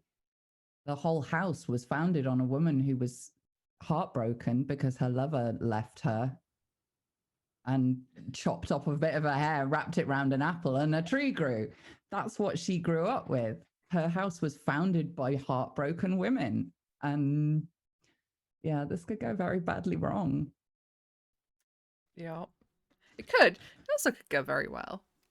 Like, could do. personally, I'm feeling like next week's episode's going to be fine. The Battle of Ironwood, I'm feeling Yeah, that'll be all right. confident. You're going to get the castle. It's going to be Like the amazing. positivity. I hope You're so. going to make Daddy Oliver But proud. I was thinking, like, much to Millie's point of doing something that feels horrible but is right. I was thinking about that with Ironwood because Horatio's an easy kill, right? Fuck Horatio. No one will be sad Horatio's dead, but he has a wife who is younger than Miria. And the only way to ensure that Ironwood from that branch doesn't come back to try and claim the house again is to eradicate it then and there. And I am not sure if Miria could put young Lady Jane to the sword. I'm not sure if she could do that. May not just be her. Well, You don't that's know. the Do they thing, have right? kids? She may have a pregnant. child. And I'm not sure if she could do that. Take out the line. But that's the Get thing, Enzo right? to If do if it. we were Apparently playing he's great at that. if we were playing Crusader Kings 3, fucking heartbeat. game Wouldn't even over. read the flavor text. I'd just click get rid of. But for all her faults, for all her angy stabbiness, Miria still has that desire to be good in her. And I don't think she can rationalize killing a young woman who wasn't there by choice. Because she was basically sold to Horatio by her father to ensure his cooperation. Yeah. Like, I don't think Miria can rationalize killing her. So I think right now, if it was happening right now, I was playing Miria, she would get Lady Jane and potentially a child on a boat and exile them to Essos, like get them away. But that will bite her That'll fucking work forever. Yeah, that's the problem. It'll They bite her won't- in the They ass. won't ever want to come back. That kid won't find out who he is. Yeah. That's the problem that's currently happening at this moment. Right? They didn't That's the finish thing. off the line. So if she does kill Jane and any potential children, I think that would be a very, very, very dark moment for Miria. And Kill Bill Because style. Miria can't switch that off, right? She's not one of those characters who can just decide, I can go against my morals here and I'm going to sleep at night. Like, that would be trouble. It would fuck her up really badly. I know with things that Don and I have been talking about with the wedding, and I don't want to say too much because we haven't sat down with Sam yet and properly worked out what we can and can't manage. But there's definitely things in there that Don and I were talking about, and I have to consider, like, would Mara go through with this? Is this something that she would want to be involved in, or is it because you have different things. There are some things that you can hear about and that nobles know that happen and they turn a blind eye and they can sleep at night. Some people are fine being there, seeing it happening, and can sleep at night, and some people can do the killing, can do the heinous thing and sleep at night. And like, it's where I feel like Mara has a very Cersei trait in that really deep down, if she can justify it to herself, which she can talk herself into anything. Like, she probably, like, if there were deaths, if she could justify them in her own mind, she just switch that compassion bit that she has off, because that is reserved for the people that she trusts and cares about. Everyone else could be cannon fodder if she really talked herself into it. Oh, Like, that's she scary. Yeah. I have had, this is always a thing that I've had, like, underlying in her character, and always had in mind, that somewhere deep down she has this very repressed, cruel side that that can just switch it off. Like, and she's done it with Alistair. He went to prison, she was depressed for a bit, and then, like you do, she found a happier bit, and that was it. It was done, cut off. You know, she didn't even tell him she that can she'd make that lost break the in baby. her head, just switch it off. Yeah, she didn't even tell him that, like, she'd lost the baby. Myria did that. Myria told Alistair, like, a couple of years into his imprisonment, that Mara had lost the child just after he went in, and Mara felt no guilt when Myria told her that. Like, no normal person. So this is how Myria and Mara are different, because after one of their huge arguments, Myria felt fucking awful about that conversation with Mara. She was like, this is horrible. I hate that this has happened. You know, like, she felt terrible that Was that it the had one with come Lord to John? this. I mean, she felt bad because she'd wrangled Lord John into it. But even then, she felt awful that she'd felt that way about her own sister.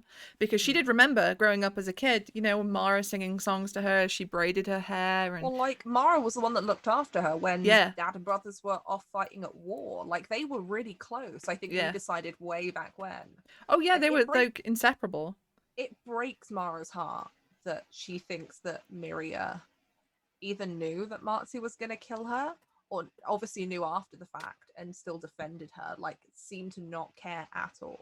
She still loves her sister deeply. There have been a couple of times where she's had to consider, like at the tourney, she saw that happening. She was stood on the sidelines of, like, he's going to kill her. Like, watching that happening and being like, can I live with that? And sometimes thinking, yeah, screw it. She knew. But deep down, like, she lost the two brothers she knew about. She didn't even know Alfred was her brother until after he was dead. Simon is around and just like, Simon hasn't seen her since the accident. Well, here's the thing, right? Simon had nothing to do with Myria at all as a child, because he couldn't look at her, because Simon was a mummy's boy and Myria was the reason his mummy was dead. So Simon didn't want anything to do with Myria, and the only time he contacted her was to send her a letter saying, lol, Dad's dead, sorry. And then the second time was at the tourney, at the ball, to be like, hey, can you kill these people for me? Also, you're not really my sister. And Myria was like, what the fuck? He had a way with words. But this is another thing of Simon, of, like, he detached himself from his family and then is conflicted because he feels like he should be doing something, that he's been so detached for so long that there is nothing he can do. Like, Susie and I have said forever that we would love to see Myria and Mara somehow find a common ground again, because that would be really interesting. But neither of us know if it's too far gone for them. But I do love that anytime they're in a scene together, they just argue. And there's a bit of me that feels like that means there's hope, right? Because if you argue with someone, you're still interested. You're still invested in that person. Yeah, you still care enough to argue with them. And to some degree, I feel like when you go into an argument with somebody that you care about, you almost want them to talk you round, right? Yeah. Because you want to find the common ground, or you want to talk them round. I feel like what would be worse is if the two of them just, like, didn't speak, didn't acknowledge each other. So here's what I was thinking, because there is the possibility that they will link up again, especially with... well, it's gonna happen. Yeah, No, right. it's gonna happen. If the Tallies make it down to Ironwood, just as keep Don Myria out of Dawn. Are you takes kidding her me? fucking seat, you know, as the right and true Ironwood, the real blood royal, TM. What I was thinking, like, how is Myria going to react to seeing Mara again? And I thought, my first thought is, well, she would just give her the polite, silent treatment. It would just be an acknowledgement that she is there, but then nothing else. Because that to Myria is keeping the peace. I think if Mara showed up in Dawn with the host, because you know, if Samuel goes to war, Mara's going with him. Yeah. And I think if she were to come in and see her sister sitting at Ironwood, she has no idea that Oliver is Miria's father. And I think if she did, that would hurt. Knowing, like, she had no idea that this is a thing, and she has no idea why Miria is hurting so much over Oliver's death. Because Mara was hurt by it, but had to, wifely duties told her she had to push that away. Like, she loved Oliver too. Oliver walked her down the aisle. That man was more like an uncle to her, I guess, than a father like he was to Miria.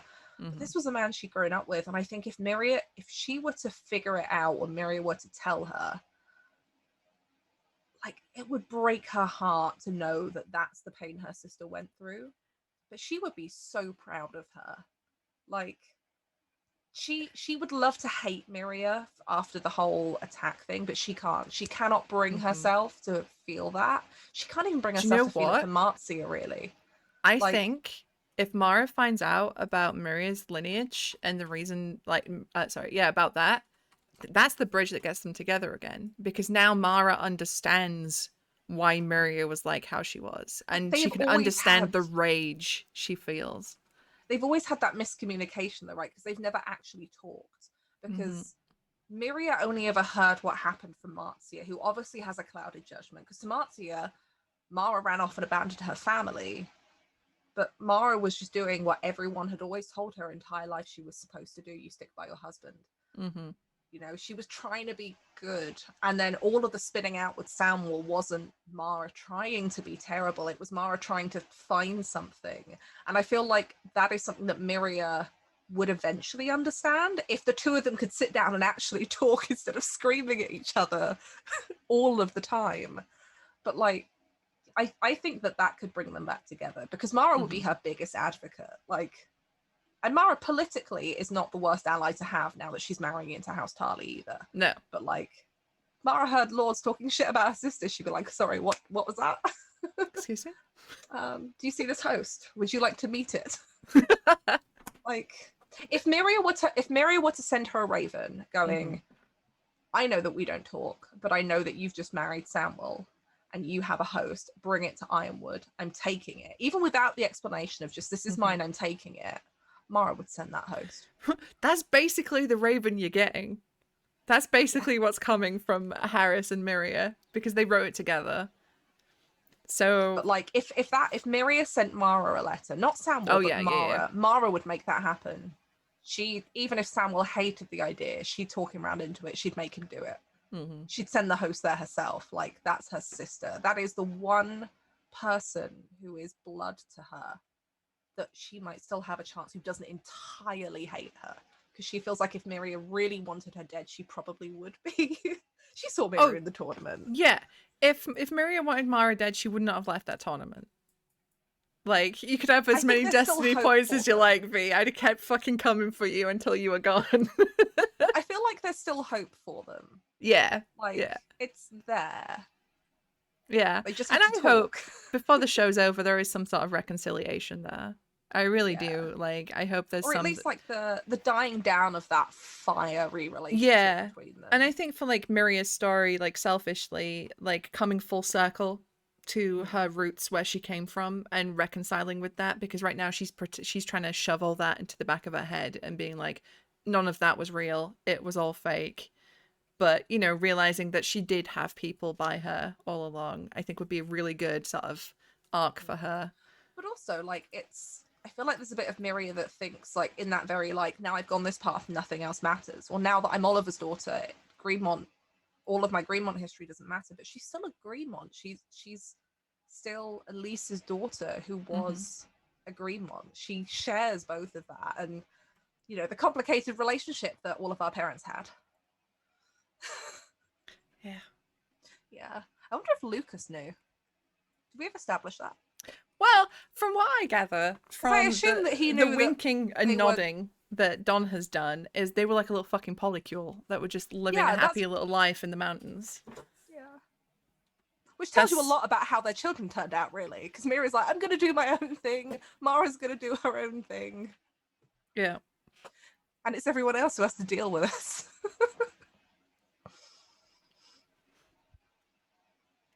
All right, Why Tom, couldn't we tell be us. sensible characters like Enzo and Right? Faye? Right?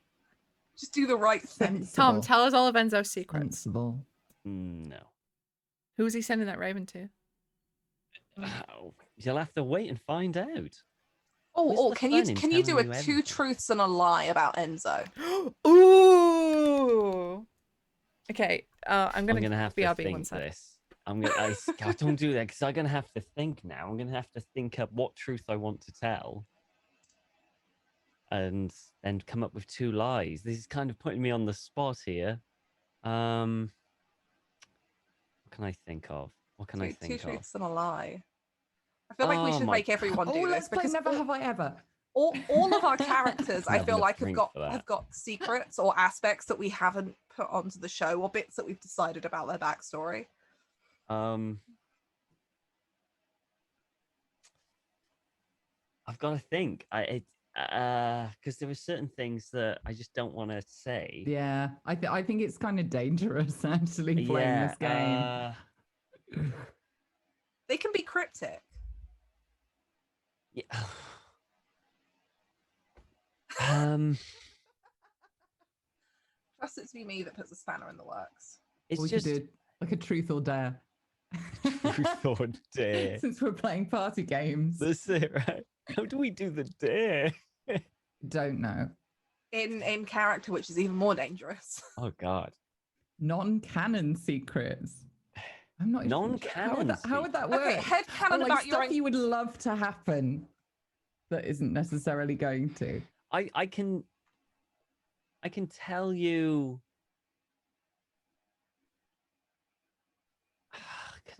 Okay, here's one, Tom. What is the Yeah. scene that you've imagined for Enzo that you know is probably never going to happen, but is like purely a thing that you have, because I'm sure we've all done it, because a few of us have written fiction about our characters too, of like a scene in your head that you could see clearly if like this was a movie and you could have your shot in it. Like what would that I do have be? a scene like that I thought of, and it's Ooh. pure vanity on Enzo's point, and like to make him feel like amazing and everything, like where it might happen, but I sincerely doubt it will. This is like a 1 in a million kind of thing. But Bitter Steel has an army and goes to Golden Grove, right? And essentially he wants Faye, you know, because she is the lady of the house, controls the lady of the house, you control it, and then marry it off. And then Enzo kind of like, it's really cheesy and corny, but you know, like he comes into the hall and Faye's there, and then Enzo steps in front, and Faye kind of like starts heading out to run away, and Enzo's just in between Bitter Steel and Faye, and he basically stays with his little rapier, and they fight for a little bit, you know, and he's basically just dodging and thing, not written, he's poking but not doing any damage, and you know, Bitter Steel's like his grumpy self, like, you cannot win. And he's like, I wasn't trying to win, only delay. And then he goes up to a window, backflips out of it, jumps into the There's a water. Jack Sparrow There's out a of the rowboat there window. waiting, and he just rows away. I don't know how much of this Susie caught if she had her wireless headphones on, but we're talking about if you could have your character have one scene that like headcanon-y scene that's never going to happen, that you would put it in. What would it be for Miria? Okay, so this is something I think would be like really juicy. Mary and Harris bang, and because of Maria's luck, she's immediately pregnant. Because that's just how fucking lucky Maria is. But I had an image of her overlooking a battlefield in full battle regalia with just the biggest prego stomach. And she is not letting that, like, deter any of it. And she leads this fucking charge in this battle, which is obviously victorious because this is a headcanon scene. And, yeah, like, she continues the tradition of bastards. Like, I'm, like, Nice. I just feel like that's very on point for Miria. Because Harris obviously can't stay. He's got to do his thing. She's not going to be willing to sacrifice everything she's fought for, but she has this child. So, like, that was a little headcanon-y scene. And I feel like it's very on brand for Miria to be, like, incredibly pregnant, but still being like, fuck you, I'm still going to fight. Yeah. And still winning. And still win, yeah. Well, obviously, she'd be doing less. But, yeah. I'm just imagining her having like the most badass spear for like reach weaponry and having a good couple of like riders Well, beside her. yeah. I mean, me and Sam had spoken about like a special like bespoke spear that she would have, like that she would hand down, that would be called the Queen's Guard. Ooh. Ooh. Yeah. Yeah. Because originally it would have been Oliver's spear, like his halberd reforged, which Myriad did do in at the end of season 3. Three, I Yeah. think it Season was, 3, She yeah. had it reforged into the Dornish spear that she used, but then she did use that spear to throw at Maren Martell. So that kind of sucked for her because she'd been holding on to this relic of Oliver's, but she can reconcile it because there is no place that he would rather have his spear, no doubt, than in the In shoulder of Maren Maren Martell. You know, she's sad that she lost it, but she could think of no better way to lose it. Yeah. Yeah.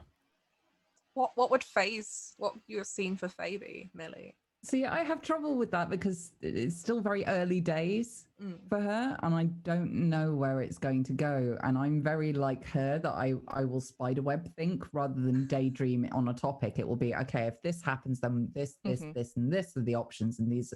Okay, and then if that happens, so it all kind of it gets very complicated in my brain box. And I don't know if any of them are actually going to happen yet. Like I've had all sorts of wonderful thoughts about her like leading a full-on peasant uprising, or I'd be Enzo so getting, here for seeing that. that'd be hilarious.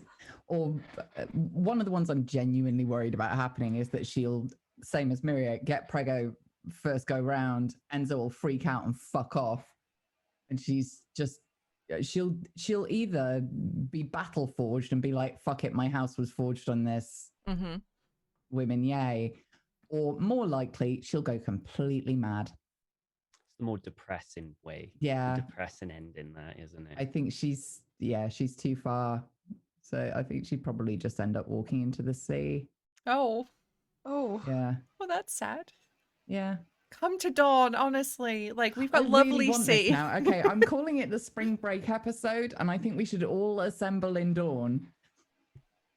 Hey, look, Well, if somebody's hey. character did spring break, I can thoroughly recommend just Do you know what? ditching your responsibility. I have big ambitions for Myria. Myria doesn't have these ambitions as much, kind of a little bit. But what we'll do, get rid of the Martells. Apparently Jordane's going to have Sunspear. I've fought Jordane, I can take him easy. I'll take Jordane, get myself crowned as Queen of Dawn. Y'all can come down. We'll have a lovely party at the coronation. Sounds Pretty good. good.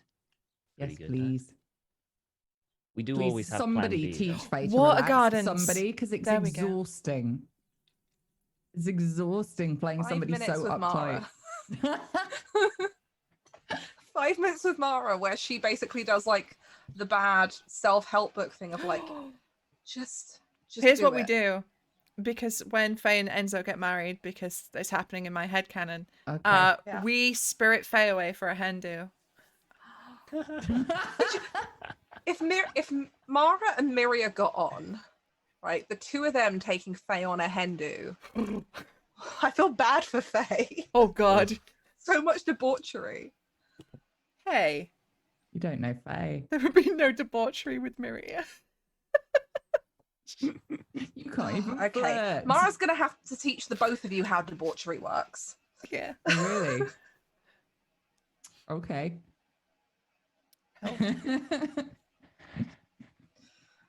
We'll go to Essos, find a nice pillow house, have a good time. Mara's fine with this idea. Find It Nikos, says he's everything really about hot. how it says everything about how exhausted I am right now that you said pillow house, and in my head it's just a house full of pillows and you just flop. That would be good, though. Oh, In That, sounds you know great. what? The ladies have had a tough time of it, you know. They could That do would with be- just a nap. That'd be way better than any fucking brothel, honestly. Just a big room full Really of would. pillows. You just go, oh, yeah. It really would. I mean, the water gardens have also got like Dornish silks, you know, silk pillows are really Yeah. great for your hair. Ooh. Water Your I'm up skin. for the water gardens personally and in character. I Yeah. think that sounds Get amazing. Enzo to get the sapphire sorted out. We go on a nice leisurely cruise. Oh, that'd be Bonus. great. Bonus to the water gardens. Everybody has to be naked. Oh no. Oh no, what a shame. I've got a horrible feeling that all of our characters would be fine with it though. Yeah. I think we've already established in canon that Mara and Samuel will be absolutely okay with this. Yeah, I think it's easy to forget that Faye is a country girl. Mm. Like she grew up in the countryside. She knows what she's about. She's just happens to have landed this kind of weird golden child purity. It's like blonde hair and your house color's gold. Everybody thinks you're an amazing statue. It's, Well, it's odd. You've been taught to have that public image, right? In Because court, a otherwise they'll courtly kill image. me. Yeah. Like Yeah. you can't be seen to have anything wrong with you, or they might kill you. Mara and Everybody's Enzo. got to like you. You need friends. Same as Enzo. Got to be nice to everybody, or they might Enzo kill and- you.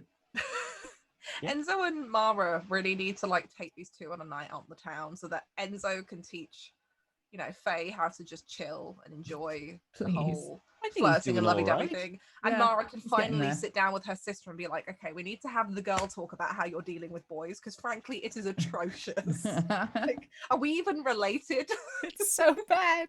It's so bad.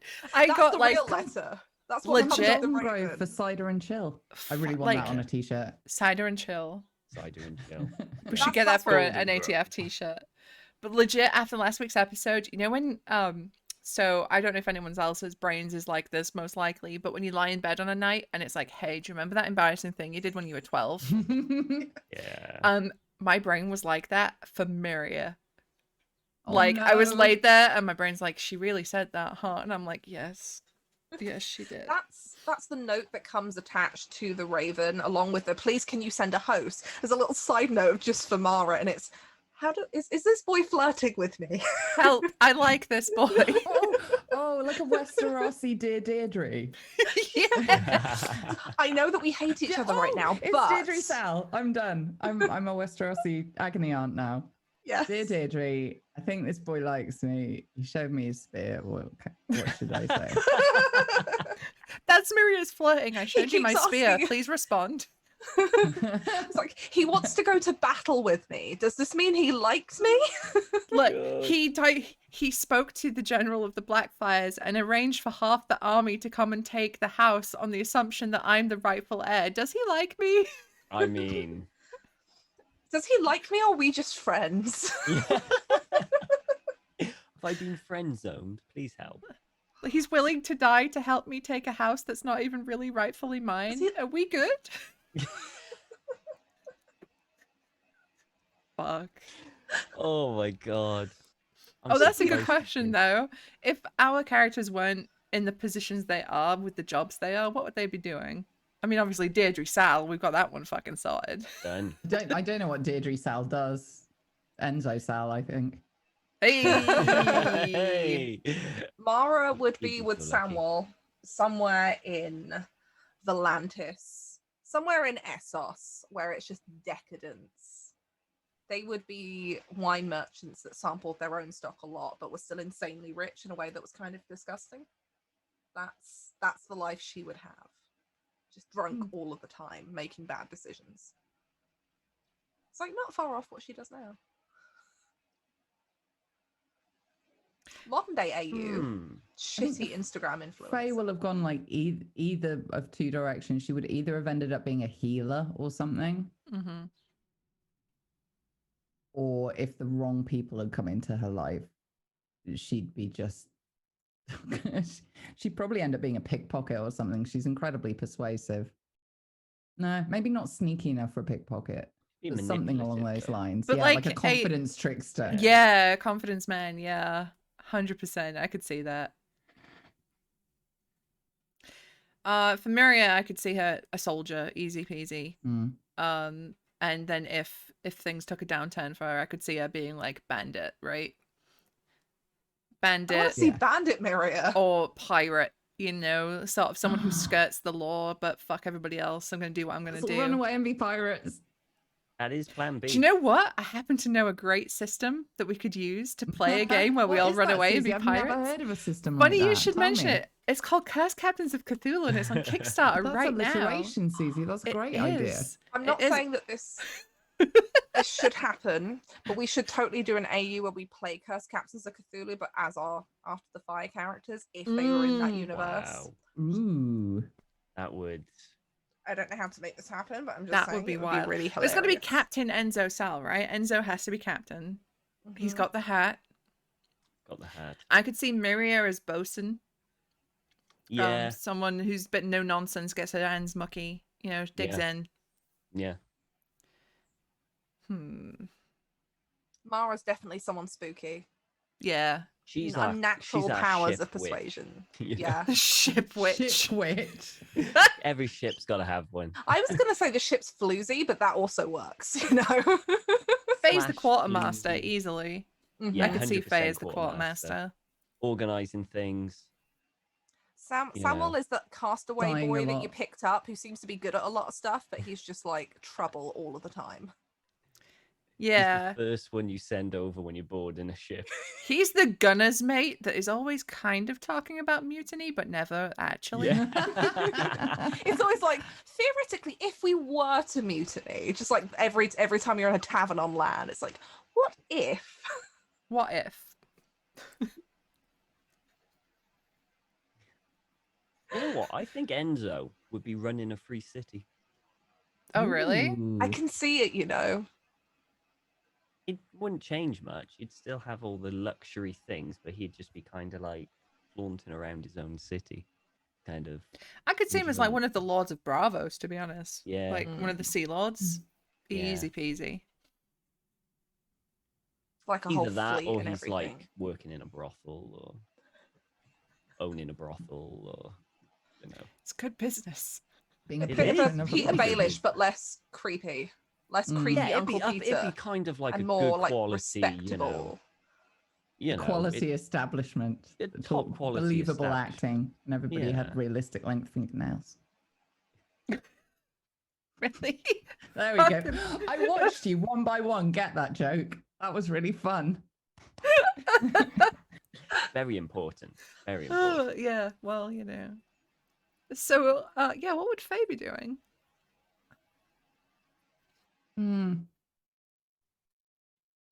If it wasn't like the confidence trickster, blah, blah, blah. I don't I know know. what Faye would be doing. What? I reckon she'd have her own orchard. She'd be a farmer. She would actually. Yeah, she'd totally be a farmer. She already knows half of it. Yeah. It might be All, the slightly all that bullshit I boring. was talking about, like different coloured apples spliced on the same rootstock, is actually science, like real Yeah. science. I learned way too much about apple farming. Yeah. Millie is now an apple farmer. Studied, went on a I full researched course. hard. Fuck voice acting. Fuck this lark. Yeah, Apple farming. When- I just do fruit now. Tyler's Scrumpy. When she goes into a character, she goes full. Mhm. Method. She's in Yeah. it. Full I do have method. apple trees in the garden. Maybe I need to do a photo shoot when the fruit's ripe. Yes. Mm. That would be so good. That So would good. be Yeah. really good. But there is so much of her that is tied up in what she does. Mm-hmm. That's what I'm looking forward to most out of the next season. And I'm gutted that I've come on so late. But what I am looking forward to most is seeing her out of that initial comfort zone of being high garden so much. I think because she'll be torn more than she has been this season. And torn in various different ways as far as like allegiances are concerned, because she's questioning everything now, which she never has. I'm looking forward to that when it gets complicated and interesting. Well, hey, look, Sam says he's looking for a tight 6 seasons. We can did squeeze say another that. one out. We can squeeze another one. I think, because you know what Sam's like. Give him enough juice, and he'll squeeze it a little more. Sam, please, I promise I'll try and get into more video games and get you really good publicity, please. I'm trying. Get on Game of Thrones. No. Hi, Sam. Game I of can Thrones, see the you there game, in though. chat. Yeah. The problem is we really just don't want it to end No. Yeah. because we have so much fun. I do genuinely feel sorry for Sam because the poor bastard is the one who has to write this. To get a story. And although we are very good at making our own stories, he still has to adjust to those things going on, right? Yeah. It's not that we carry these stories himself. He still has to adjust to it. So, and he's been doing it. This is 5th season going into 6. I mean, I want it to keep going. We all Did do. any of us ever expect to get like 5 seasons in? No. Like I thought at the very beginning of this it'd be like 1 or 2 seasons and that would be it. Yeah.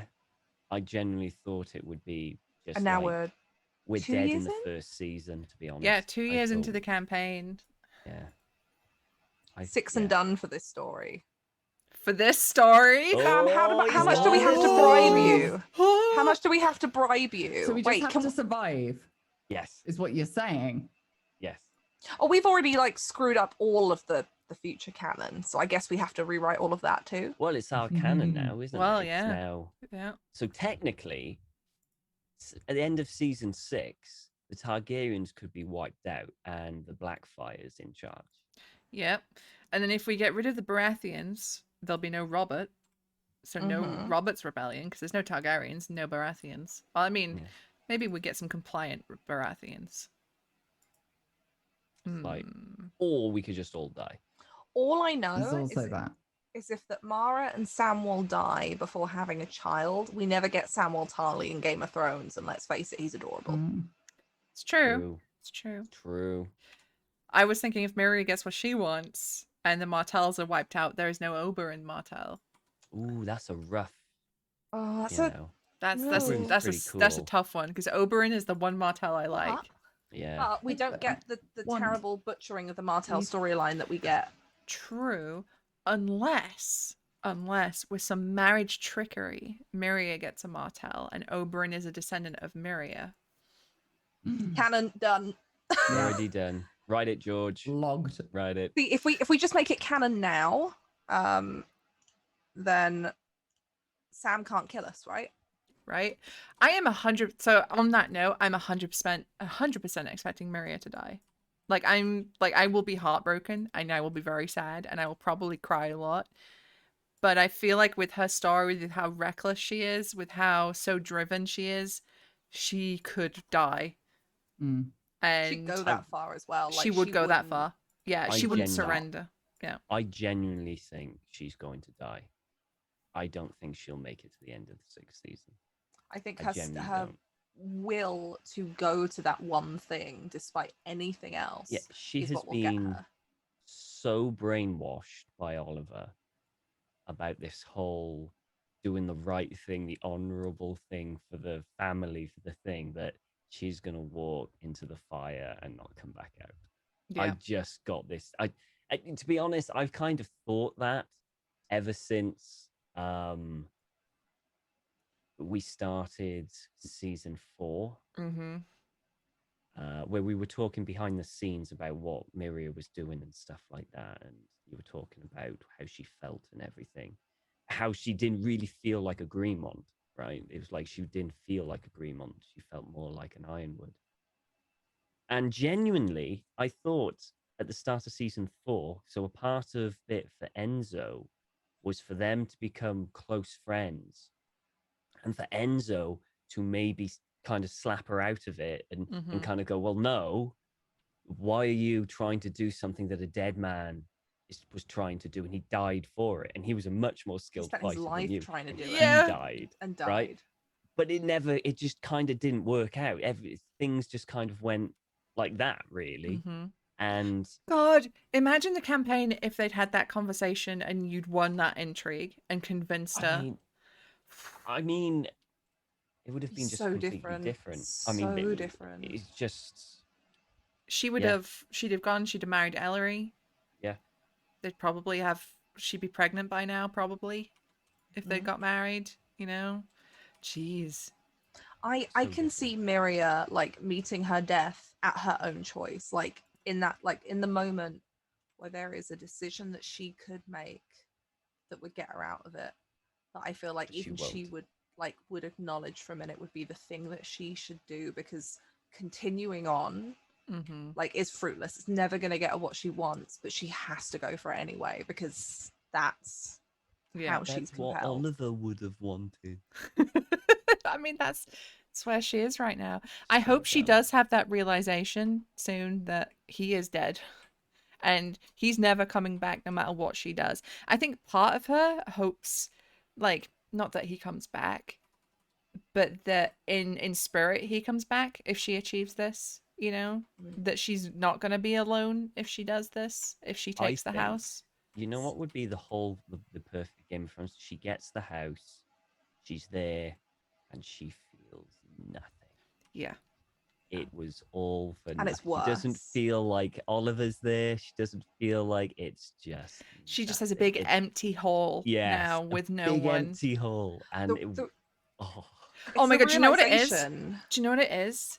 It's the hole has been captured. She's on the seat, and it's the day that Harris and the rest of the Blackfyres leave.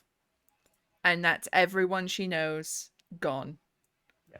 Oh god. And she's just got this, all she's got is an empty hall and an empty house. Yeah. Oh And you know what's fuck. awful? She hates the fact that she lives as her mother's ghost, right? But she Yeah. does not realize that she is living as Oliver's. That's all she's doing. And I Yeah. think that's the moment it hits her when she sits in this big empty hall that's half ruined from battle. Everyone's gone and he's not there. And she realizes that all she's been doing is living his life as his ghost. Yeah. yeah. Oh god. And none of this was for her. All of this was for Oliver and none of it was for her. And Yeah. now where does she go? Yeah. God, Stupid girl. that's tragic. That leads to some terrible song being written about the woman who got it all and it meant nothing. Right, that's Mhm. like Jenny of Old Stones, Yeah. Mark Mm. II. But yeah, with regards to Miria dying, like I 100% see it as either in battle, right? She's surrounded, she's given a chance to surrender and she doesn't because she can't stop fighting, or she's caught and fucking executed as a traitor. Those are like the two. Or should happy fun times proceed, she dies in childbirth. That would also be I mean, that's a fucking... bit of an anticlimax. It that would is be an really, isn't it? anticlimax, It's kind but- of I mean, like that's a oh. possibility for It's a all of us. possibility. Well, that's yeah. it, right? But it's also got a good parallel with Yeah. Elise. Yeah. She tries to escape Elise's shadow so much, but She fate has does, other yeah. ideas. Fucking hell. Bloody hell, Miri and yeah. her shadows. She's in everyone else's but her own. Bloody hell. How does everybody else think their character would die? Yes. Yeah. I like to Exhaustion. think if it's during the actual battle, because Mara will follow Sam to war, right? She will be in that war tent. She doesn't care if the battle is raging a short, horse ride away from her. She's determined that she will be there. She's not going to sit at Horn Hill like she did with her father when he went off to war and wait to see if her brothers come back dead or alive. And I like to think that either the Blackfyres lose, the Targaryen forces come through, and she's there in that war tent, and like she won't go, she won't give up, and that is just it. Like it's just unceremonious, and she's just cut down where she is for being a traitor, and that's Oof. it. And it's just done. There's a bit of me that likes to think that maybe it would be at Alistair's hand, because we have no idea what he's going through. I have no idea if he's going to show up again, but like Going up that he sometime. turned bitter, like really bitter, and that all of that I spite think that Bitter's she- doing it slightly. I think Murderous might be more of Yeah. a kind of but like You not say even bitter, out I of say justifiably a bit pissed off. yeah. yeah, but yeah. like that to some degree it would be a like I have a headcanon scene of them where he shows up to Horn Hill one day and basically demands she comes back, because he's like Ugh. a puppy dog, right? And I can imagine that for 5 seconds getting out he could think that everything could just go back to normal and that he could just forget the last 5-10 years, whatever. And like she basically tells him to go do one. It'd be amazing, like power moment where he has to just live with it. But I can also picture him being spiteful enough to two people that he clearly loved, who have gone off and betrayed him, just to ruin that for the both of them. And just like kill her there and then. In a fit of almost passion, rage of like, I loved you and you did this to me. Mm. So I'm gonna kill you, and I'm gonna take away the one thing that he wanted in the way that Samwell did to him. If that's Oof. the way that he feels, like that would Mm. be. If Mara dies though before the end of like the show running, Sam, if you're in chat, I really want to play a red priestess. Let me guess I as a want red you priestess. to play a red I priestess. just want to go and tell Miria creepy things as a red Yes. priestess. You just want to Like, come Mara doesn't fuck even- with me. Okay. Mara doesn't even have to die. I'll I'll guest on an episode. I'll get a wig and everything. I just want to say creepy things to Yes. Miria. Yes. I don't know why, but it's a thing that I've wanted for so long now. Because I feel like Miria just needs a bit more prophecy to add Oh to yeah, the. sure. Yeah. More scorpions and sand. And Yeah. Oh no! It's just a thing where like she pops up and it's not even like weird like dream things. She just starts saying, you like how Melisandre is weird and cryptic, Yeah. Mhm.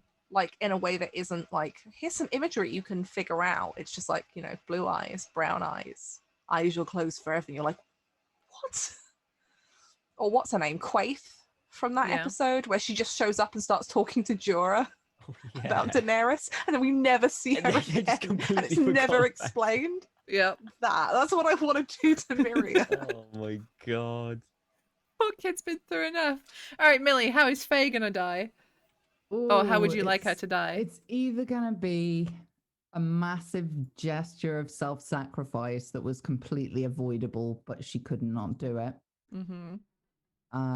Sidestepping the Getting boring a theme childbirth here. option. Yes, yeah. Okay.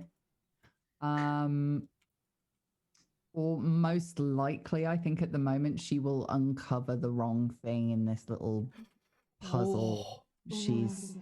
She's gonna piss off the wrong person She gets whacked. at some point. Yeah, and they're just gonna kill her. Oof. Oh, that would be brutal. Or she discovers the truth that Mm, they already know that she knows. yeah, It's There'll very be some- likely with the people you're yeah. fucking with. yeah. It's not great. It's not great. What about Enzo, Tom? How's Enzo going out? Probably either wrong place, wrong time, or maybe defending Faye. We'll get That that Daemon Blackfyre scene. You know, But it goes when you horribly were wrong. when you were talking about the fighting black steel, bit of steel so Faye could get away, I Yeah. 100% didn't think it would be to Enzo to backflip out of a window. It's just I didn't need to beat you, and then like he puts his hands out, and then bit of steel just fucking with Syrio Blackfyre. Farrell.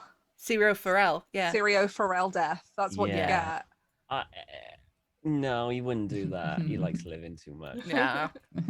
So he would have a plan. He would have a plan, or at I'm least make one genuinely up on the surprised that he fly. would risk that though. God. I don't know if he would. Yeah. That's kind of like I'm not sure. He'd kind have of to know thing. for sure that he'd like come out on top, right? He seems like the guy who only makes bets he knows he can win. Always stack He the only, odds he in your only ever favor. go- he only ever Ah, goes see- in fights that he basically heavily stacks into his favor. That's the And if he conversation they need to have. That's the argument they're going to end up having. Her going, Well- that's not a fucking sacrifice. If it doesn't No. hurt, it's not a sacrifice. Why do I need to It means sacrifice nothing. anything? You're just showing off. It's like Oh, we're getting the first argument on stream. Oh God! Honestly, Imagine the though, Enzo does his like delaying bit of steel. It's like, ha ha ha! I've made it. It's rowing away, and then you just the camera pans to an archer up on the fucking battlements who just Ooh. and it's I'm just an imagining arrow. Bitter Steel. I'm imagining Bitter Steel on the battlements being like, I'm not being made a fool of. And just like, you know, what's his name from House Tully, who takes the archery thing off of Lord Tully's Oh off yeah, the other yeah, one. yeah. The blackfish. Blackfish. Yeah. Yeah, yeah. and the way he just takes it and he just does the pull and you can just see he just judges it and there's like no expression and it just looses and the whole thing goes up in flames. I'm imagining like that, but Daemon Blackfyre on the battlements just Oh. Just yeah. Poor Enzo. like everything went perfectly except Until it that one didn't. bit. Until it That those ones, or he's going to piss off some lord a bit too much, and they'll kill him. I feel like Enzo's the most likely to survive out of all of us, so. Mm. Well, Enzo's whole thing is is- self-preservation, right? Well, yeah, Enzo's the most like he cares about self-preservation. No one else seems to. Everyone else seems to want to jump in the bloody fire for their goals, whereas Enzo's like, no, I'm not doing that. I will wait till they come to me. Yeah, if you think about it, like the rest of our characters are so self-fucking-sacrificing. You know, we're Yeah. willing to die for what we believe in, which is noble, but nobility gets you killed. Honor gets you killed, as Enzo has said many times. Said many I'm not times sure- there is no such thing as honor. That's an interesting thing, though. I'm not sure that Faye is willing to die, but she's willing to not live, if that Mm, makes sense. okay. That Yeah, makes 100% Like, sense. I know exactly what yeah. you mean with that. Which is a bit worse, to be honest. Yeah, I in think my so. opinion. But then you say she's willing to do that, but then again, Enzo might say, "Yeah, well, I'm not." You know? Oh. So I'm fully expecting that. Okay, To be Yeah. honest, so I'd be surprised if she managed to convince Enzo him and Faye otherwise. have to at least bang once before they argue and break up. Please. Susie and I are the Can we OGs of bang this while shit. arguing? angry sex. Yeah. Hey, Yeah. yes.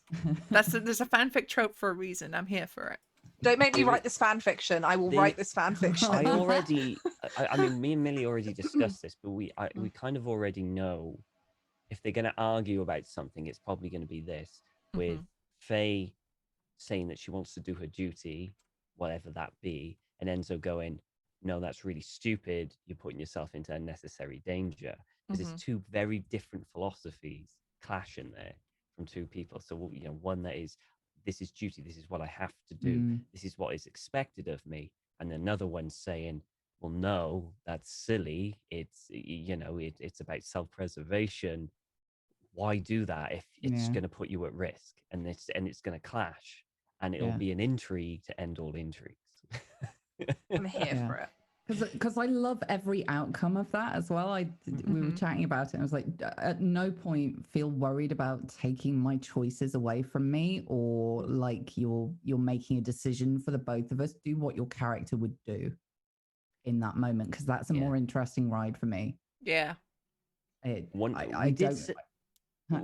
do remember we talked about what the worst outcome was for that. Do you remember what we said?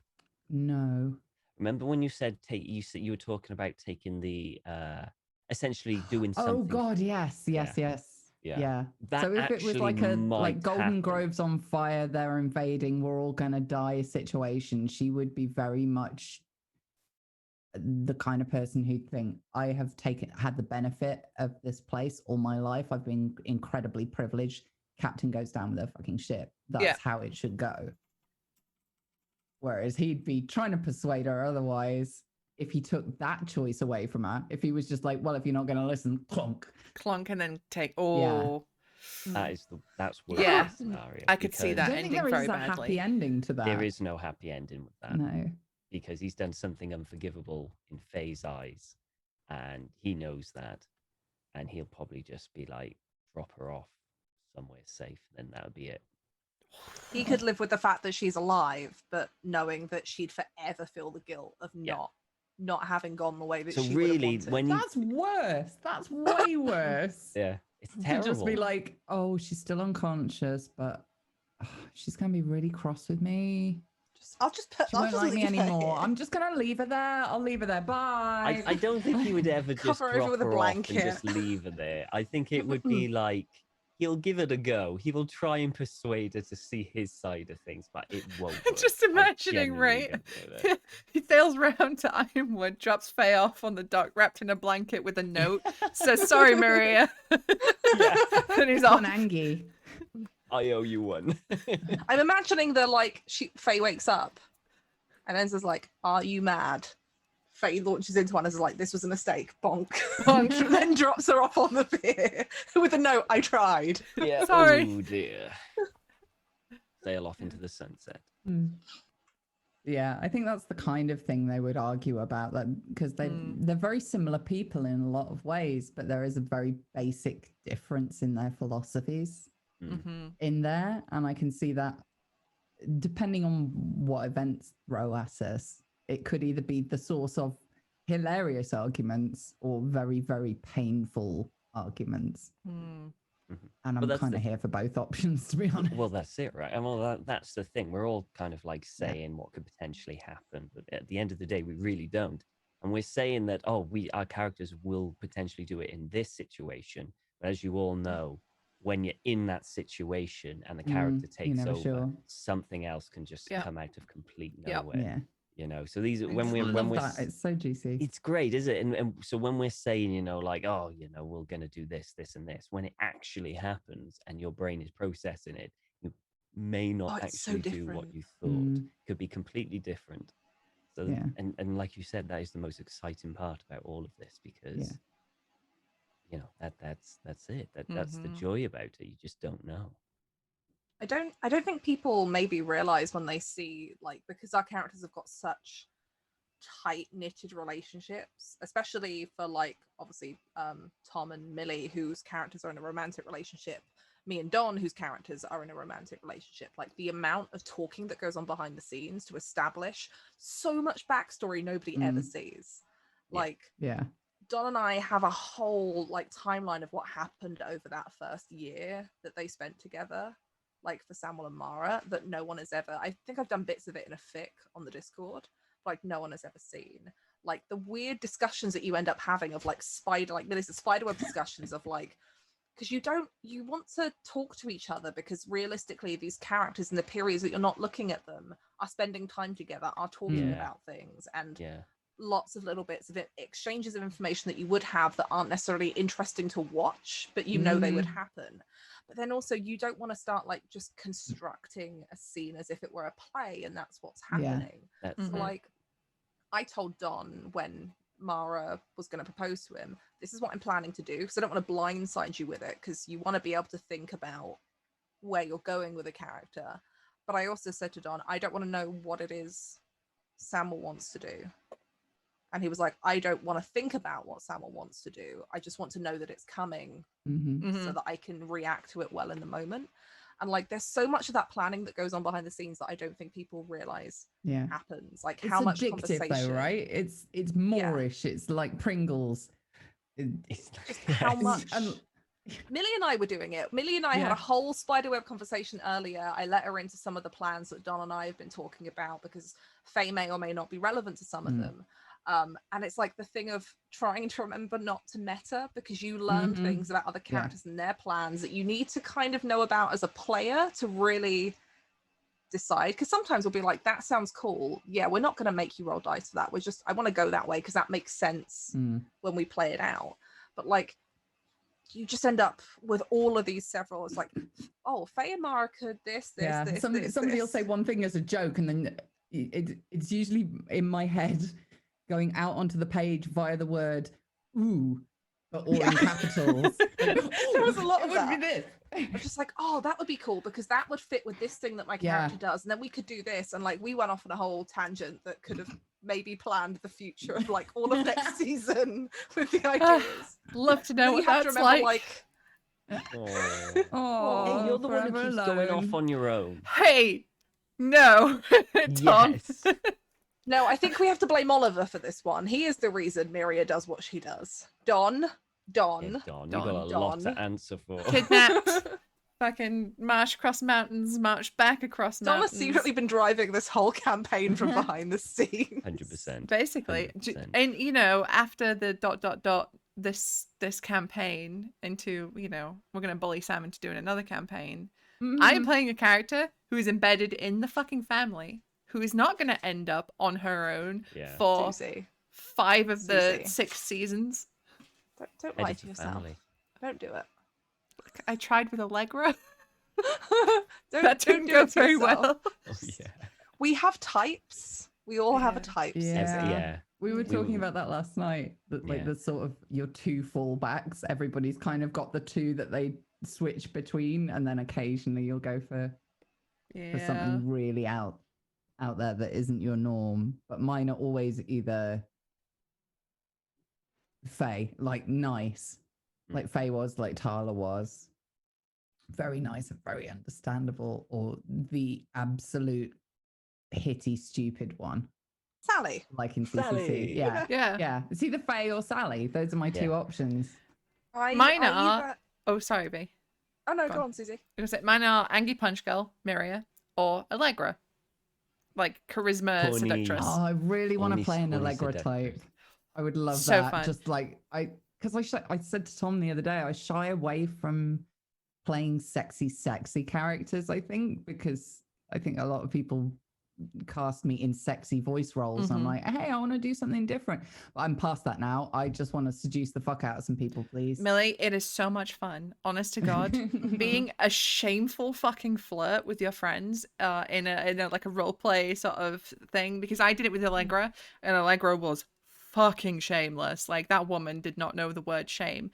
And then I also played in a Witcher campaign where I played a sorceress who was from Tucson, like the France region, who also was like just fucking whoop, hey up lads. You know, she was like one of those lasses, but she was very, you know, glamorous and beautiful at all times. She just, you know, had assets and knew how to use them. And I love that type of character. I love weaponizing femininity. That is one thing I love doing with characters, because when you are a beautiful blushing lady who's very attractive, people don't take you seriously. Like nobody took Allegra seriously. She was the wench of Westeros, you know. She was just that old tramp that lived down the road, but she was fucking powerful. She was a very Nobody dangerous takes Faye woman. seriously. It takes some control back from the constant narrative that if you are a good-looking woman, or people consider you good-looking, that is the only merit you have and the only reason for your success. Yeah. And it's historically the reason that women are so overlooked. So like Anne Boleyn. No, she was a seductress. That's the only reason she got as far as she did. No, she was intelligent and brilliant. Like, no. Cleopatra. My type is the kind of the character who is really charming but really bad for you. Like whether that's like a rogue in D&D who is like the I will smile in your face while I steal all of your stuff off your wrist while you're talking to me kind of thing, like that character, or they're just outright awful. They are just awful, but they have like a single redeeming quality. I played a rogue who literally would fight anyone, would steal anything. She spite stole. Like she didn't like you, she'd steal your shit. Didn't even have to be expensive, she'd just take it. But you talk about harming children in front of her or being mean to kids, she cut you. It's just like the whole party tried to steal from a kid because he had a magic ring, and she was like, anybody touches him, you're dead. And they were all like, that's your thing? She's like, okay, we will have to have a line somewhere, okay? Yeah, I once TPK'd in episode 1 of something. Well, not episode 1, session 1 of something, because my character had something similar to that. Like, oh yeah, fighting for the underdog's rights, misunderstood people, and they come across a camp of goblins, and she's like, I will not kill them. They're being really cute. You're just being mean. And the whole party's just like, and then she gets killed. Yeah, it wasn't great. It wasn't my finest decision, but it's what I never want to do that to a campaign, you know, to like derail it. I think that was part of why I was so keen to get Faye up on her feet and get her in my head. Like I did a lot of research for Faye, like trying to watch all the scenes that she'd been in when Sam was playing it, because I don't ever want to be the person who's like, oh, sorry, I don't understand that. Oh shit, if I'd known that would have completely changed how I play this person. Oh, that's a shame, isn't it? I would rather be shit with the roles and be like, help me with technology, but the person I get. If it makes you feel better, Billy, all of us have been derailing Sam's game since the beginning, and we've been playing for nearly 2 years now, and I still cannot work out degrees of success the first time around by myself. Glad it's not just me. No, I click buttons. I've said to Sam, I've made it this far without understanding how the rules work in their entirety, and I'm not going to learn it anytime soon. You are like Mara.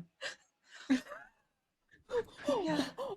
No, do you know what the weird thing is that in some ways, like I make the joke that Mara isn't all in the dice rolls, but like I grew up as a pretty much an only child. I have a half sister, but I grew up as the sole child of my parents' household. I got really good at talking people round. for things. And so I always play intriguey characters, but Mara's really fun because she's like, you know, you've always got that voice in your ear that's like, just do the thing. Mara is in some ways what I could be if I wanted to be an awful person. Because like she takes all of some of the good qualities that I have in like being able to talk to people, having compassion and all of that stuff that I enjoy about myself, and like makes them awful. That's what she does. And sometimes it's fun to play like the anti-you. Yeah. Like, oh yeah, to play someone who has so many things in common but is so different. I think I'm playing the actual me. I think Faye is me like last year, just overwhelmed by the shit that has been dumped on her and couldn't cope. So this is really free therapy, so thanks. It's okay. I'm pretty sure that all of our characters have issues that could be traced back to something going on. You know, the t-shirt daddy issues and treason. yeah. Yeah, pretty much. Mara's Like- previously terrible lack of good judgment in men. Like my I haven't got one Faye's self-control though. I haven't got Miria's control, which is worrying. One of the issues, like one of Miria's core things about, you know, like reclaiming a name thing and like absent fathers, that's 100% me. Like my birth dad not on the scene since I was like 10. It's like been a ghost my entire life. And I like reclaimed the surname that he gave me and I'm like, oh fuck, I'm doing that with Miria. Fuck. You know, I didn't mean to put this bit of myself in a character. Oh my God. A little ghost spooking past you going, it's all therapy. Yeah. But that's one thing I really like about this campaign, just to like, you know, get all huggy and smoochy for a minute, is that we have a space where we can do that with each other and we can explore bits of ourselves without like making it weird for each other. Yeah. You know, some campaigns get a little too personal. They get a little bit like, this is obviously an issue this person's working through, and they've maybe not approached it with the table, but I think we're all good enough friends that there are things like that we can touch upon that are personal to us, that we can because we're good friends as well, Yeah. right? Because like a lot of groups are people who might see each other once or twice a week, right? Like if you're part of a gaming club, or if you're playing on stream and it's like a casted game, you can't have it at that level because there's not a way to safely indulge in those things to that kind of emotional connection. And also most games don't last this long. Like the majority of people's games last a few weeks, a couple of months, maybe a year, on a much less regular schedule than we play. So because we are all good friends and we all talk about stuff, and that like so much goes on behind the scenes of making sure everyone's comfortable with things and doing okay. And I know that like we all check in on each other, especially if we're role playing together a lot. So Don and I always check in like after a session and be like, everything good? Like anything that we need to talk about isn't just scheming, but just like how things went character wise, that we can have these much more emotional connections with our characters and with each other's characters, and handle some difficult topics, because you know there's a lot of loss in this campaign.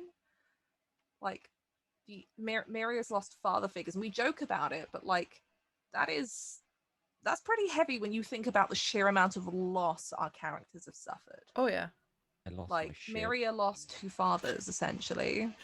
She lost 2 fathers, she lost her uncle, you know, and like she lost a lot. Faye is still dealing with the death of basically her entire family. You know, Mara lost a child. So sad. Which I'm really grateful for Sam letting me tell that storyline, because that's something that my own mother had to deal with before I was born. And when I found out about it at a young age, affected me really badly because I didn't understand. So that was something that was really nice to put into Mara's story and see that. And like there's so many great things in this campaign, but there's so much like deep emotional stuff that it's just part of the drama we're so used to seeing in something like Game of Thrones, where loss happens every other episode. But like it's easy to be numb to it narratively because it fits the story, but like those are deep traumatic emotional things that we put our characters through, and then we take on those characters as if they're another aspect of us. Like And I we talk think about it's- them like they're people, Like Yeah. they're people that exist separate from Well, us. I think it's different because it's improv as well. Like I perform a character that is written on the page for me for my job, and it'll still affect me because in order to perform it in a realistic way, you have to kind of believe it in the moment. So you go through everything that your character's going through just for that second. You learn quickly to turn it off, and I think improv's the same thing. It's a different skill set, but you have to be in safe hands to be able to open up and feel the things that they're feeling because it's horrific. A lot of it's awful and scary and dangerous, and putting yourself even to have a group. When I say that I'm looking forward to Faye and Enzo arguing, it's because I'm looking forward to Tom and I getting to have that interaction and taking the gloves off and just being like, okay, let's see where this goes. Fucking hurt me. Let's see. Yeah. But you can't do that with everybody. It's very rare to find a group that you feel that safe with. Safety is important, friends. Check in with your friends, gaming or not. Just you know. Yeah. It's the one thing I really love about this, though. It's just that how easy it is for all of us just to be able to play out the things we want to play with our characters, and knowing that it's going to be okay, that we can explore those things. And thank you all for being so welcoming as well, because I've got a history of joining campaigns halfway through or late on in them, and it could be awkward and weird and difficult, and you guys have just made it like family. I never want this to end. And when it does end, I want a new one, and I'm going to be with Sam forever. It feels like you've always been here, though, Millie. Yeah. Like, it doesn't... Like, Sam was playing me. I've had campaigns outside of stream games where, like, people have joined halfway through, and they're amazing, but you can feel the disconnect, right? Because there is a disconnect with these characters that have been together, and these people that have been together, even if they all know each other. And, like, when you've come in and there's a bit of my brain that has to remember you've only been here for one season. Yeah, because now like when I think episodes. I think about Faye, like back when Mara first spoke to her back the ball, I have to think for a minute and be like, no, Sam was playing Faye then, because you've cemented this character so well in my mind of what she's like, that like so fits what had come before without being trapped by just being an NPC like she was. Because thank you. You know, while she was a three-dimensional NPC, she's still an NPC. NPCs will always feel more 2D compared to your player characters, and like I have to remind myself that you weren't playing Faye then. I'm so glad that worked, because that's something that I really wanted to. I didn't want to like take her and run off in a totally different direction. And I know, at least for the first episode, it might have felt like that, because I don't think anybody had really put two and two together, that Highgarden is a very different place to where she and Enzo had been before, and she would behave differently out of self-preservation. But I did put a lot of work into like watching those scenes back and going, okay, so if she's acting like that, what does that mean for her? How can that be part of her character, but simultaneously also this thing?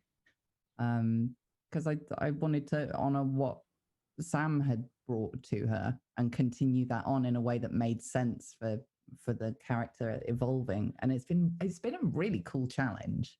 I think it really shows like the respect to the character in the game when you entered. Like, you know, some folks could have come in and been like, yeah, cool, I'm playing this character now, I'm playing them however I want, and fuck whether or not it fits in, because this is my character. But you really put in the fucking work to like meld into this universe, and it shows. And you treat it as seriously as we do. Like the fact that you wanted to do, like, you're the one that pushed for this after the fire, Millie. Yeah. Hell Like yeah. we used to be on it like every fucking week. We were like, all right, after the fire, we'd be like broadcasting twice a week because we were so deep in it.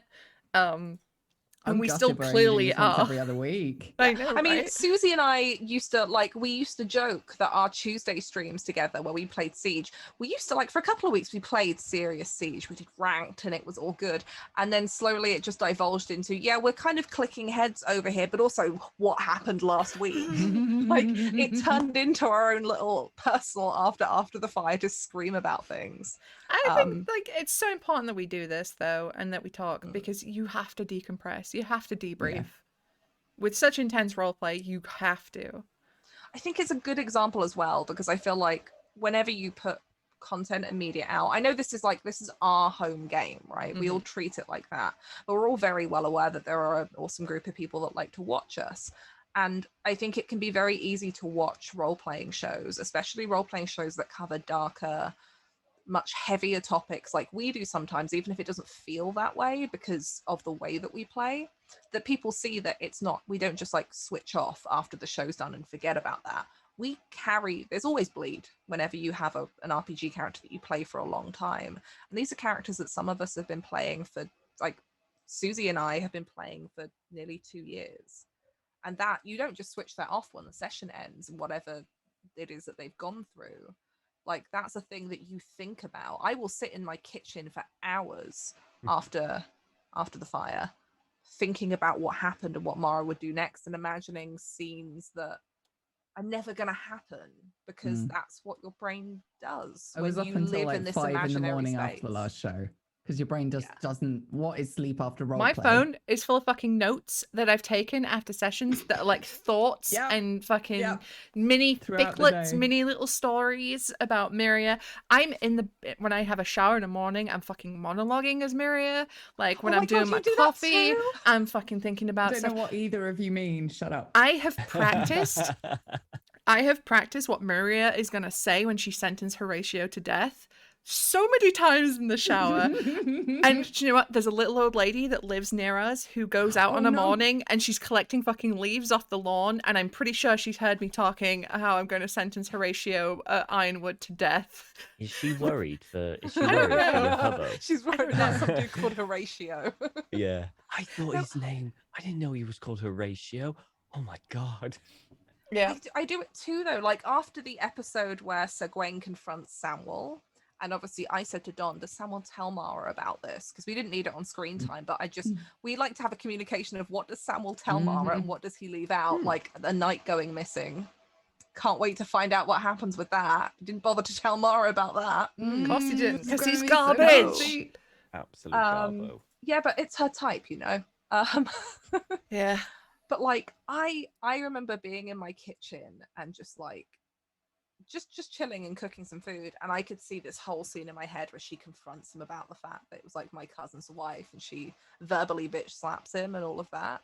And like I'm sitting in my kitchen like quietly monologuing that to myself because I feel really cool. It's the same thing that happens whenever I write. I think pretty much everyone here, I don't know if Millie has or if you wanted to, you totally should if you do though, like written fiction about our characters in one way or Might another. have written a couple of things. Maybe Like, one or two. I write all of my fiction. If anyone in chat has read it, I'm sorry.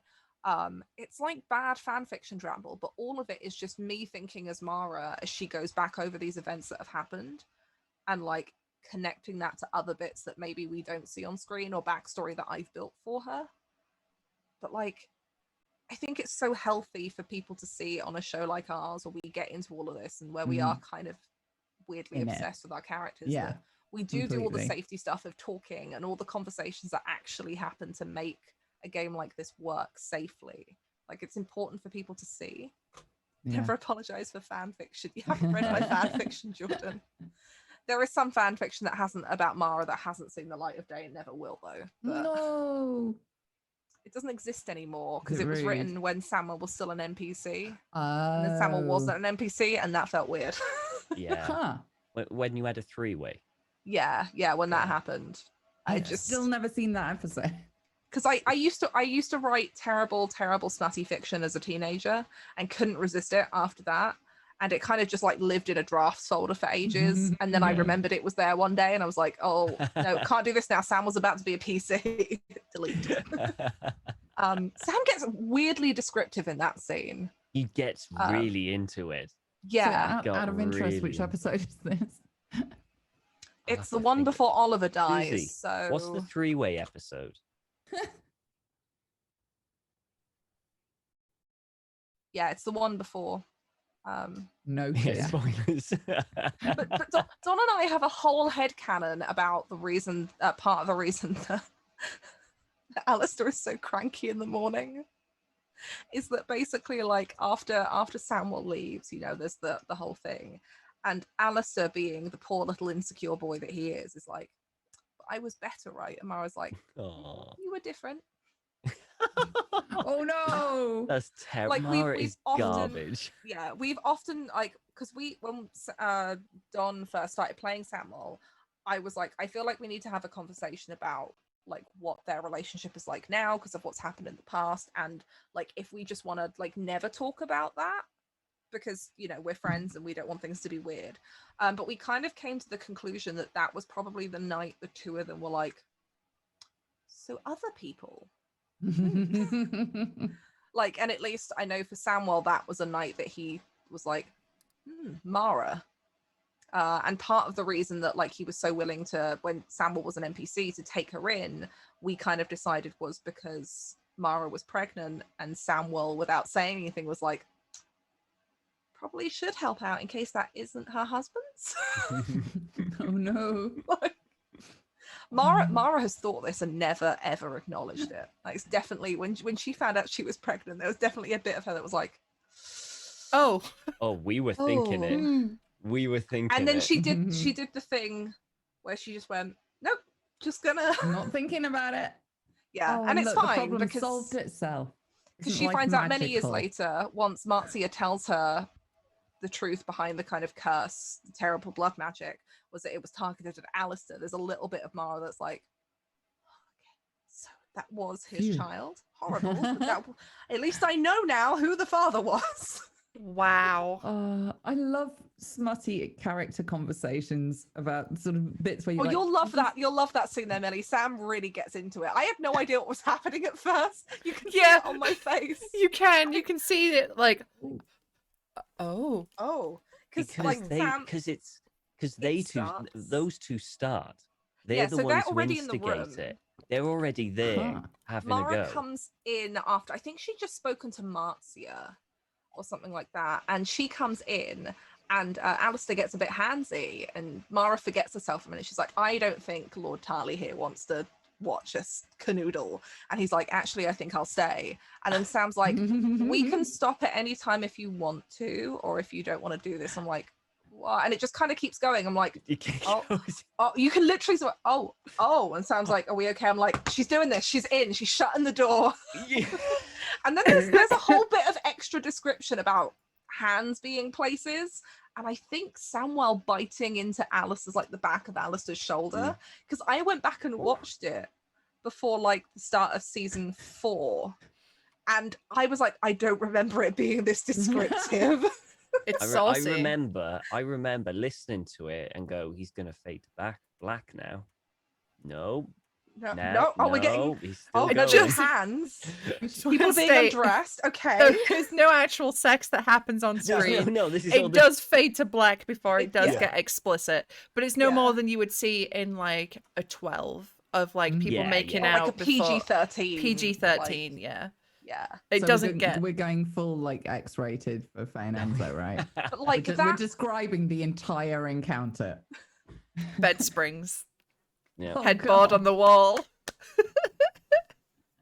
But like, Oh, you that think they'll was- be that in a was the- bed? That's adorable. that was like the first time that had ever showed up on After the Fyre. But me being me, because I'm me, and was like, yes. But also like it was a fun one because obviously I am bi, and it was interesting to see that side in a character. I don't know if Mara would be. She's never really considered women, but probably wouldn't mind. But like having that bit of the storyline was so important to me, and I was so grateful to Sam that he had Alistair and Sam will to some degree have that trait, Mhm. because, you know, fuck yeah. Be All you bi, need, really. have ships, make sure that ship is Enzo and Faye. Be gay, do crimes. Can we get Enzo Faye t-shirts, Susie, for the fan club? Just us. It's just us With two. a little Just ship us. in between. With a tiny ship. Yep. Should we get Susie a ship? What did we decide that the ship name? I don't know. I don't know if Enzo we Faye ever gave was? it a name. Gave one. I remember that we did, but I can't think of what it was. I don't know. What would No, it be? I don't think 'Cause- we ever gave. Because Because I you don't can't, think you one- can't Susan and I smush the talked- name together Yeah, because it it'd be doesn't like work. work. Fanzo Oh. or Enya. I feel like Yeah. Fanzo Yeah. might have been the one we were joking about. I think we may be Fanzo. Chat, Yeah. do your job and come up with a ship name for this. Because we did have a conversation along the smutty lines the other day about Oh. because we were talking about like genuinely what would happen like if they sleep together. Faye is aware that this is a risk for many reasons, physically and mentally and politically. Bad plan to get pregnant. Like, what would they do in that situation? Panic. Panic. Yeah. I think first off, panic. I think that's what they came to. Yeah. Second off, like send Enzo off to ye olde apothecary. Like, you go and get More the condoms, panic. love. Yeah, more panic. You go get the plan B. You get the string of sausages. So you send Enzo out for like an 8-pack of sausages first. Oh fuck! I've just remembered the other thing. Because there are other methods to not get pregnant, and apparently he's got the dex for it. So, Oh yeah. Oh my. I did say that. Yeah. Ladies and gentlemen, nobody on this cast recommends that as a method of No. contraception. Oh, Don't do dear. it. No, Yeah. don't. Just putting the disclaimer in there before 9 I months am- from now somebody oh, it'll goes. all be called Faye and Enzo. It'll be adorable. Oh. Do you know? Oh my god, just thinking about it. If if in this hypothetical, Maria does bang Harris and she gets preggo on the first time because that's just her look, Yeah. she wouldn't tell Harris. Mm. She wouldn't. I just Oh. realized that now as you guys were like It's that. I was fine. like, Mara will tell him later. Even kind of now. about fair play, yeah. Yeah. Whoa, why won't you? Why? Because he has his responsibility. He has his duty to Highgarden when we take it with Blackfyre too, and He'd she also want knows to that marry her. he'd also want to Oh. marry her. And Miriam knows that Harris. I mean, he has been the entire time has been acting like this proper, responsible, lordly lad, and he'd want to do right by her, and she wouldn't Mhm. want to put that burden on him, so she wouldn't tell him. We have the name Zofe, by the way. Sophie, I like it. Hey, Sophie. Yeah. Bezo, Zophie. Zophie's cool. Faye, Also, Hey, Jordan's Zo. comment of "Oops, time for a quest for milk and cigarettes." Related to Enzo. Secret child to train up as an assassin. Yes. Oh my god. Yours can That be an would be- assassin. Ours can be a cult leader. Well, it's like we That said can at be the a- beginning, right? That our Yeah. our respective fantasy children. Mine would be in juvie by the time it's 11. You also be a cult leader, Ours will melt your face off with how Yeah. beautiful and charming it is. and And we can use it fucking as a Mara and distraction while we do other Samwell's things. would be a child model and have an Instagram account. Oh god, it'd have 1 million followers by the time it was 3 hours old. Yep. It'd be the Wow. most photographed baby in Westeros. Be a really cute baby though. Yeah, good job that Mara used to Scar's be mechanically. Mara used to be mechanically attractive before she got like mauled. Before she That's took a got shadow nothing to do cat with to her the face. But you know, she can pass on. She I she used no to be longer looks attractive it, like but she you. can pass on the mechanically attractive genes. I think Don nearly made Samuel mechanically attractive. Yes, I don't think he could. With you know what Don's like. He likes to min max a character. I don't think he could fit it in quite. Mm. Yeah. He couldn't quite get it in there. Susie, you're so right about the model thing though, because Samuel's really tall Yep. as well. So Oh yeah, just yeah, tall and really pretty. Just that child is yeah, he's all gonna right. grow up to be a looking. model. It's not mechanically attractive. Not He's all right. mechanically. He's all right. He's pretty. He's not mechanically pretty. I would recommend. We I can't be love that. trusted to do this. You realise I this, love right? that from Stamper. Child has the disadvantage, too attractive. I want to see the stats for that.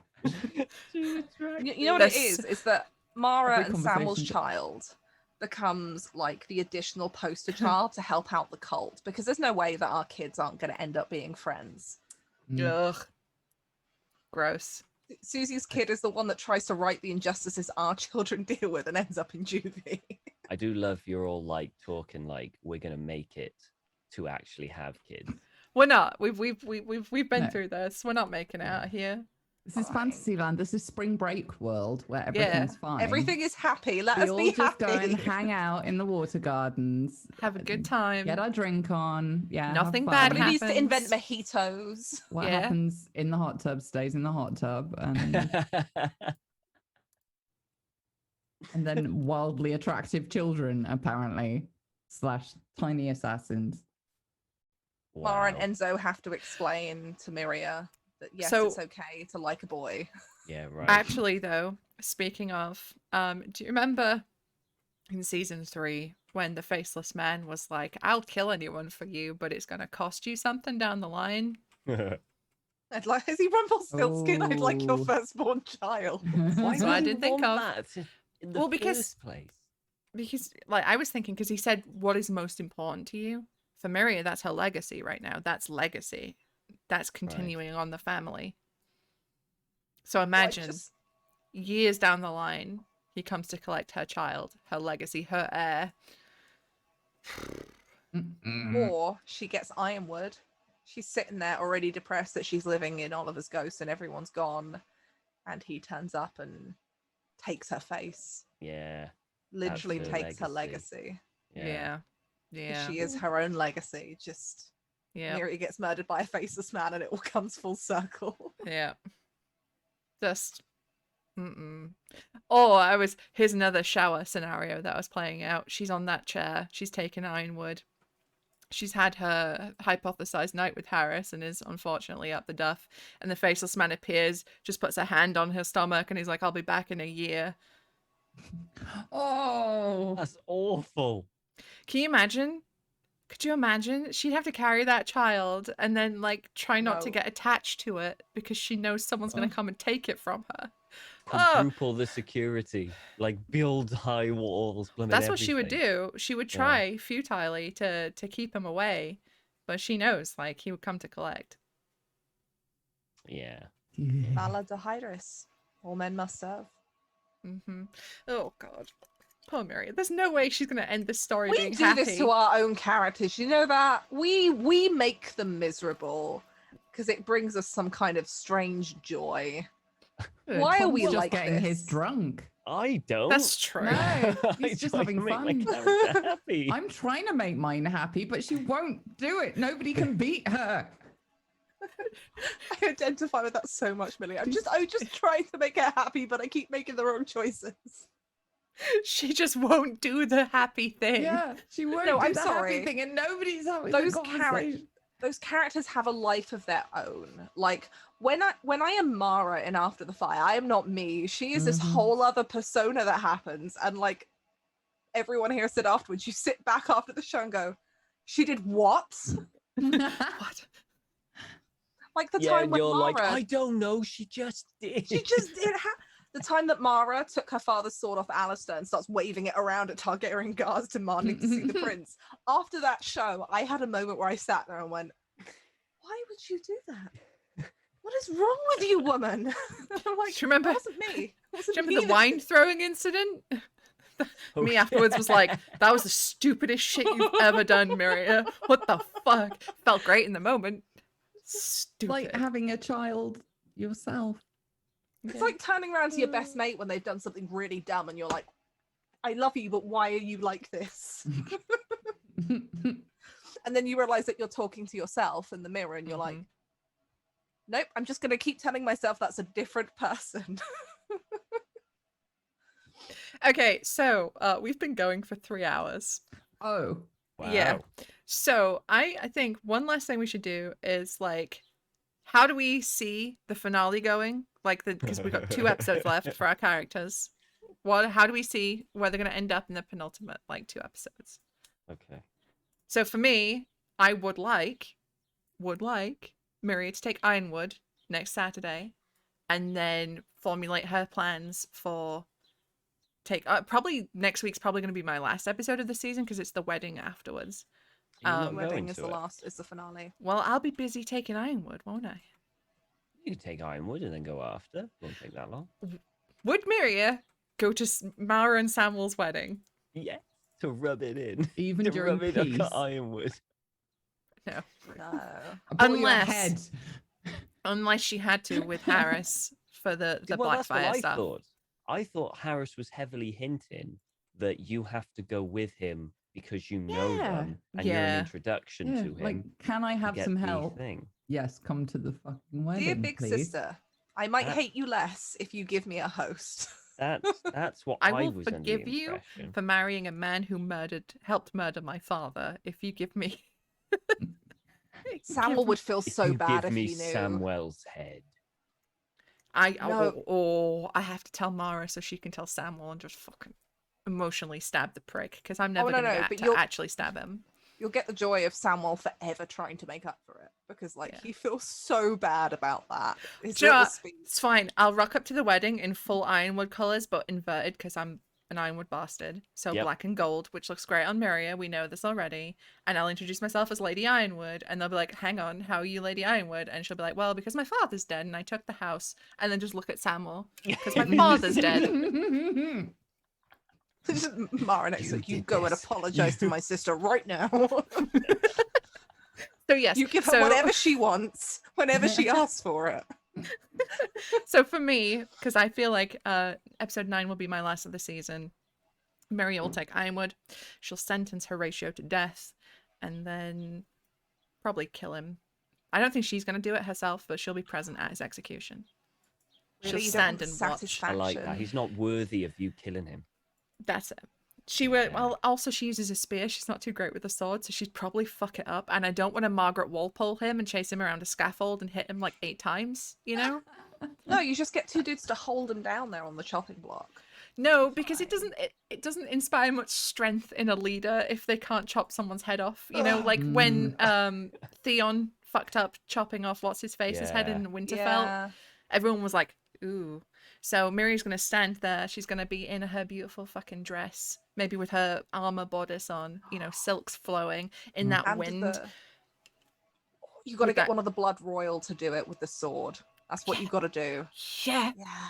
yeah, and she's gonna stand there impassive as that slight wind blows her hair and the silks, and she's just gonna watch him die. I somehow think that you've thought about this a bit. I have thought about it a little bit. You But have to there'll be no poison him a bit ceremony. first. There'll be no small folk for him to make a final speech to. He's just going to be in the courtyard, and the Blood Royals will be our witness. Will Or- disappear in or- history. Susie, you poison something and just cut him with it and let him die of the poison like he was going to do to Oliver in episode 1, season Oh. 1. That really would be See, kind of justice. That would be, but I feel like Miria doesn't want to do that. She wants to set a better example, so it's just going to be whoosh, one and done. The good, right, just thing to do. And then we won't talk about his wife and potentially child that we had You murdered in the good, side right, room. just people. Anyway, so that's Miria. Or someone else. So murder. We have murder. Justice. Thank you very much. Still murder. Yeah. His Well, murder. it's just still murder. Cool motive, though. I just want Faye to get laid. I'll be honest. I just want Faye to get laid. Whether you'll be able to convince her, Lord knows. But Should I need we'll to? see. Hey, Should I need to? whether anybody will, because she's so uptight. She's so Yeah, but uptight you're gonna and be at a worried about wedding everything. party. It's gonna be great. It'll be a wedding. Everybody gets horny at weddings. Yeah, there you go. I go to the wrong weddings then. Enzo should propose at their wedding. Be those oh my people. God, not to 60. Holy shit. Wow. Do you know how In the happy middle Mara of would the be for ceremony. them? She likes these 2 people. She They're doesn't the know they have a worst. romance, but if she did, she'd be like, "Yes, That's Faye, hilarious. go She'd be like, get it." Yeah. We're all happy for you, Samuel and Mara. Move the fuck out of the way. Right, hang on. I don't know. I mean, I would quite like her to make a start on her list of people to horribly torture, but I feel like that's a next season kind of thing. Maybe like grab a Fossaway or 2 from the wedding and just be like, I'd be those able to are help you mine. with that. Let's practice. Grab a foss away. Yeah, grab a couple of Fossaways and practice a bit of torture on them so that when it gets to Costain, I can have fun.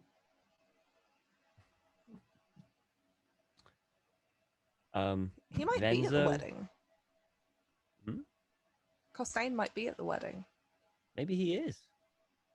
Interesting. Did you invite him? He's invited. Oh, in that case, he should Oh, be. I can't wait to see who comes.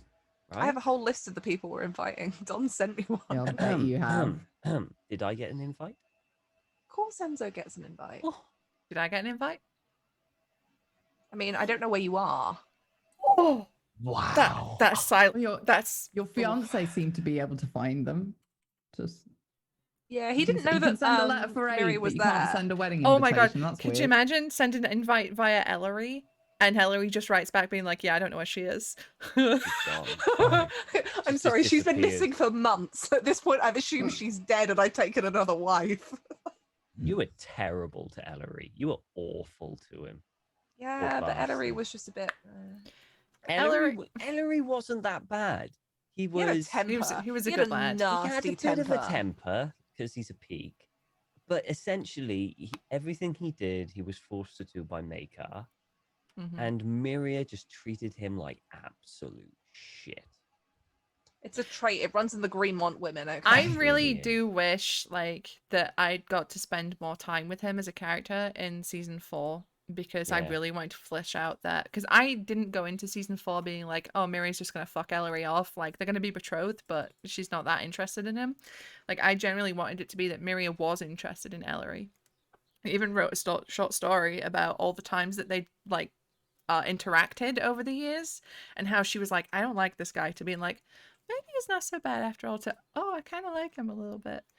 I don't know, Susie. How quick into season 4 were you flirting with the Dornish? Hey, Pretty she quick. wasn't flirting with the Dornish. You were Mhm. 100% flirting with the Dornish. To be fair, it was Marcia trying Trying to to marry get a her off to the marriage. Dornish. That was Trying to get all a marriage Marzia. into That was the Dawn. all Marzia trying to marry Miria off to the Dornish. That was after she saw Ellery's temper, though. Miri never saw the temper. No, but after Marcia saw the temper. Yeah, that's true. Yeah, because he slapped. Did he slap a Blackmont boy? I think so. Yeah. It was one of his servant boys, wasn't it? Yeah. One of his household. It was. Do you know who it was? It was the cousin that Edmund was going to set Miria up with, I believe. Who was Over his something really squire trivial now. as well, wasn't it? Yeah. What about Nikos? Okay, so Nikos, Miria wants to find him, but knows that she can't right now because if Nikos went back with Marin and stuff, it would put him in danger because it would make him seem like a conspirator. So that's your answer there, Stamp. And also, Miria has 2 hands, one for Harris, one for Nikos. Here you go. Mara Really? likes this. Well, that was a She mental is like image. on the post. Wait, not like that, Millie. Not like that. Holding their That's where hands. my you mind went filthy- to, Millie. So you No, weren't I'm alone. sorry. Filthy I'm with fucks. Millie on this. I You saw the weren't same alone thing. there. Susie, we need a spicy fanfic Hey. stat. If you want to take Miria as she is now and try and put her in that situation, see how she does. Panic, I think, is See what she would do You in can't that even cope with situation. flirting with one of them. Jesus. I know, right? Right? Anyway, Tom.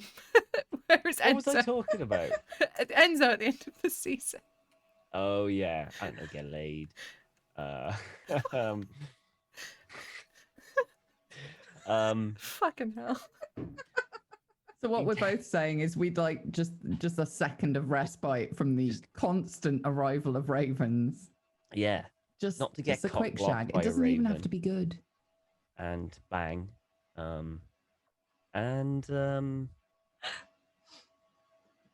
Kind of to avoid the war. He doesn't want to get involved in all that crap, you know? Have a good time at the wedding and stay alive, really. Yeah, he's kind of just like, I want to stay out of the war and have a good time. Yeah. Oh, okay. Will there be dancing?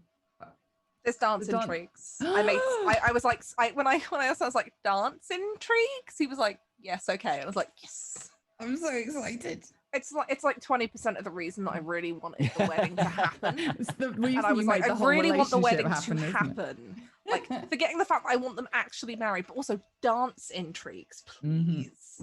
They were so fun. Sam did them so well. Yeah, really good. Really, really good. Be interested to do that again. All right, V, where is Mara at the end of the season? This is why I have to be careful, because Millie knows where Mara might be at the end of this in a lot of detail. Hopefully married, officially married, and Lady Tarly. That would be nice, you know, so they can put the right name on her gravestone. When that comes around. Jesus. That's thinking optimistic. I I think can't we're carve stone going. that quickly. Don't be silly. I think we're going to see a much crueler Mara by the end of this season. Interesting. Outwardly towards people, a much more ruthless Mara that has been bubbling under the surface. That really shows the extent that she will go for the people she cares about, and supporting those people for what they want, because what they want is what she wants in extension. And depending on how the wedding goes and what schemes and plans Sam lets Don and I kind of get away with in setting up, if it's an absolute disaster, maybe dead, legitimately.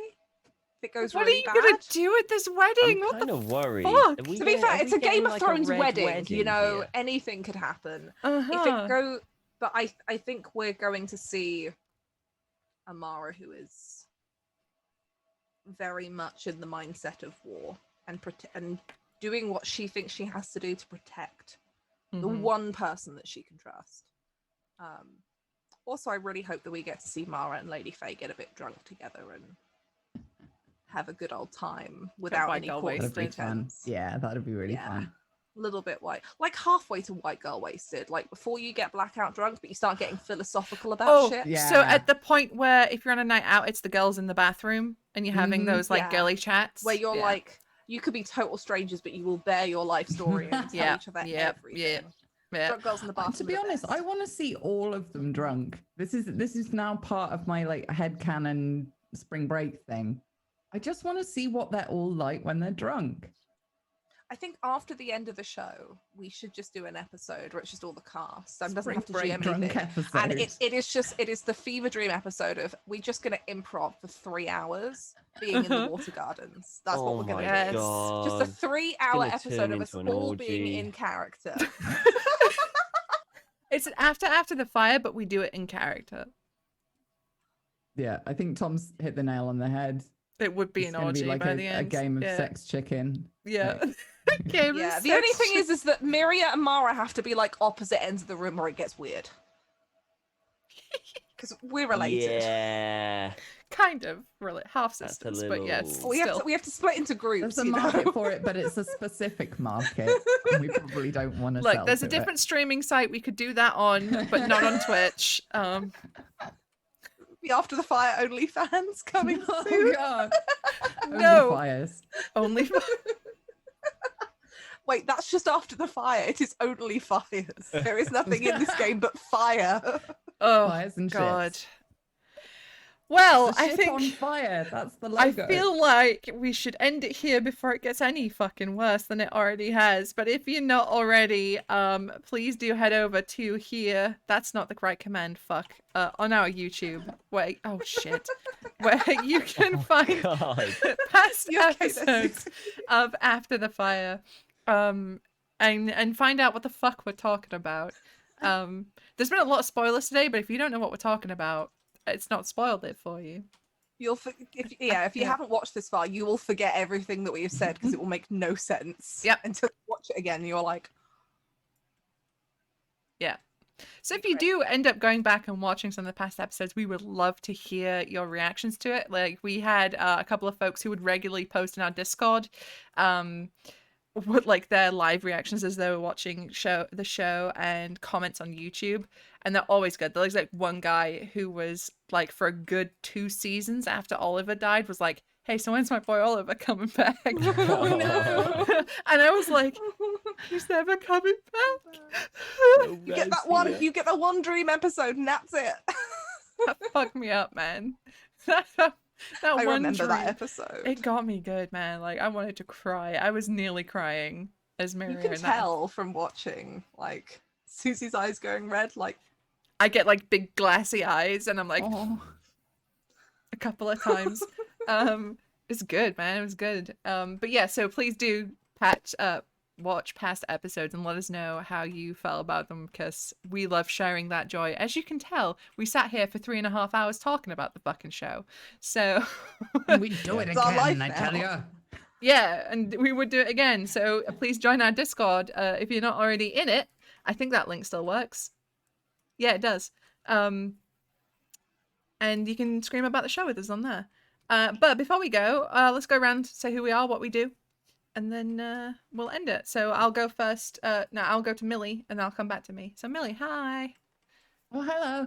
Hi, I'm Amelia Tyler. I am a voice actor for video games. You might have heard of me in some stuff like Baldur's Gate 3 and Divinity Original Sin 2 and Pathfinder Kingmaker and other blah things.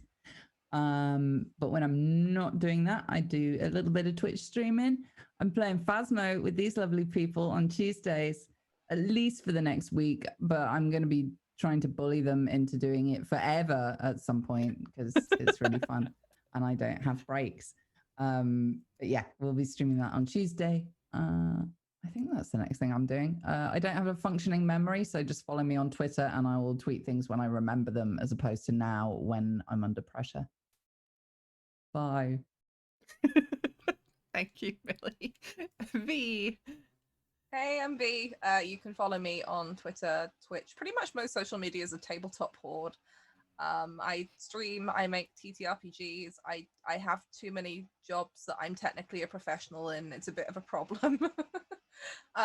You can find me on Mondays at the minute streaming Sea of Thieves, but Susie and I need to talk at some point because some other fun things might be happening on a Monday, not on my Twitch channel. Tuesdays I play Phasmo with this crazy lot. We are the worst ghost hunters ever. If you want to see us run around, be absolute wimps. Hang on. We correctly identified one ghost last week. We did. We did are we slightly... did that whole, was it at hospital school level? We didn't die for ages. Yeah, we successfully identified the ghost of George Martin. Thank you very much. Yeah. Oh yeah. Topical indeed. Yes, thank you. It's So Justin. we are insulted him. nearly the worst ghost hunters ever, except for that one time. And if you want to watch us basically run around screaming, panicking, and see Millie be sacrificial crimpet as we go around and antagonize the ghost by saying vaguely offensive things at it, come and watch that. And on Fridays, I play Sea of Thieves with Susie, Sam, and James, the usual Black Cats crew. The only thing I'm working on right now is Cursed Captains of Cthulhu, which I'm sure Susie's about to tell you about, but you should go and back it. Do You it. totally should. It's very fun to play. If you can't back it, you should share it, because that's what friends do. Thank you, V. Appreciate you. All right, Tom. Hello. Hi. What do you do? I mean, not a lot. All right. I am actually doing it. Yeah, so I'm not sure if we're still doing Crusader Queens on Monday. I don't I'm know. not I need to sure. check with the crew. We'll need to double, but no, sometimes we do Crusader Queens playing Crusader Kings 3 on Monday on Susie's channel and Black Cats here, where we kind of flip it. So it's a matriarchal society instead of patriarchal, and it's like every time you get a sin, you're like, fuck, god damn it. So you just want daughters all the way. It's great. Tuesday, as everyone here has already said, that I join them all on Phasmo. I even streamed that because Millie really wanted a 4-way. So I said, who am I to say no? Misunderstood, and now it's just weird, and I don't want to broach the misunderstanding. Yeah. So What happens to the van? Stays in the van. So I do that. It's recorded forever by the head cams. But that's it, really. That's kind of the only thing I do. I don't really stream anymore or anything like that. I'm far too tired when I get home from work, so I don't do that. But I will. What I'll do, I'll put the link again to all the fan fiction, if anyone into the chat, if anyone wants it, all the things that everyone has actually written about it. Even I wrote one piece, and that is very rare because I don't write many fan fiction at So all. much Yeah, we So wrote so much fucking shit, there's fam. so much stuff there, what? so much. So there's a Oh. lot I need of, to check this out. of stuff there.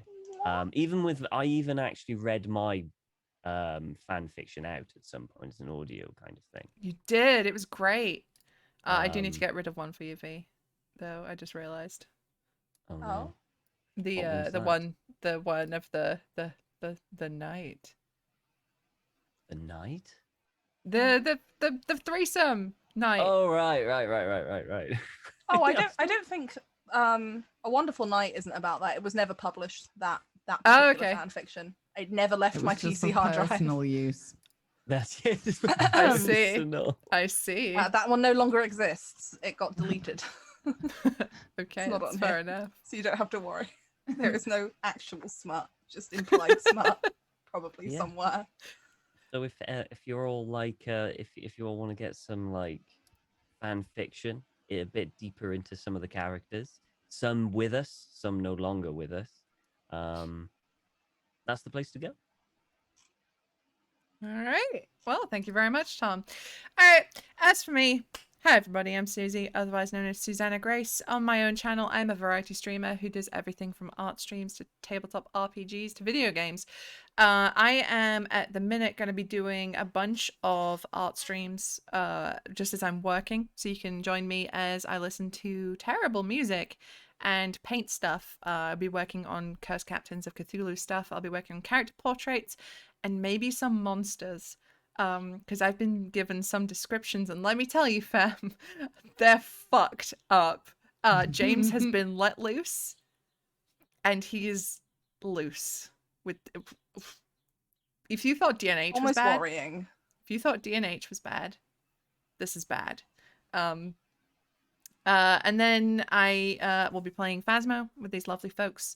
Wednesdays, we usually have Hexcrawl on this channel, but I think we're taking a little bit of a break just while the Kickstarter's running, just so we've got like an evening to get our shit together. Because if you didn't know, running Kickstarters is incredibly stressful and incredibly busy, and your work is never done while a Kickstarter is running. You don't just set it and forget it. I haven't slept properly in a week. Help me. And then on Thursdays, it's Throwdown Thursdays on my channel where I play fighting games, and we are currently maining Guilty Gear Strive, which is a fantastic game. It's a ton of fun, and if you have it on PC, you are invited to come fight me on a Thursday. And then Fridays is Sea of Thieves. But when here on Follow Black Cats, our main thing right now at the minute is Curse Captains of Cthulhu is currently live on Kickstarter. It is our latest game. It is a D6 system that is designed to be easy to play, but Can offer confirm you it is, by the way. but offer you plenty of depth. And yeah, it is. Like, I picked it up and GM'd it after reading like 15 minutes. Like, it was fucking incredible. And I feel like we all had a great time. There was no stat looking through the rule book being like, how does this specific thing work? Yeah. 4d6 plus a modifier. That's all you need ever to do anything in this game. It is so easy to play, and it's so fun. It's so fluid. Cannot wait till it becomes a full thing, but currently right now that is on Kickstarter. So any support that you can give us, whether that is a pledge or just sharing it or anything like that, if you're a streamer and you want to play it, please do so. You don't need our permission to do so. Play the game, run wild, go on a voyage, let us know, because we want to boost it and we want to watch. But yeah, please feel free to play the game. We would love to hear your feedback. So that's our main priority right now. But when we're not doing that, we also made the Spy game, which is our 5e powered game of international espionage and action. The commands are not working today. It's this one, right? It's just shop. That got released this year. Was it this year or last year? This year in retail. My brain is melted. Time means nothing anymore. But you can grab it from our shop in PDF or physical form. The books are gorgeous. Can confirm. Mine is here. This is a great game. Should we get them some too? Show them the leg. Oh, hang on. I actually have it bookmarked. I painted this leg. You can't see it because my light's too bright, but it's a good leg. I painted that. So buy this book just for this. If you want to see more great Susie art, you should go to the CCC Kickstarter page and download the quick start and turn right to the last page where I put my favorite character pieces Susie's done so far. Massive front and center in the middle of the page. You want to see it. If you want to see Captain Athena in all her glory. She's so pretty. She's a babe. Why do you have to keep painting characters that I just want to be gay for, Susie? Why? And can you do some more? Yeah. Yes. Thank In you. fact, I'm working on it right now. Hooray. But yes, so please do. Any support you can give us would be wonderful. Thank you very much. But on that note, we are going to leave for now. Do you know what we'll do? We're going to go raid the Noir Enigma. Noir is one of our writers on Cursed Captains of Cthulhu and is also a good friend of ours and was in our Cursed Captains one-shot last week. Was last week? Yes, Wednesday last week. Playing the low-down dirty Captain Duke who stole my ship from me. But I will have my revenge. That's not what the shanty says. Okay, it's just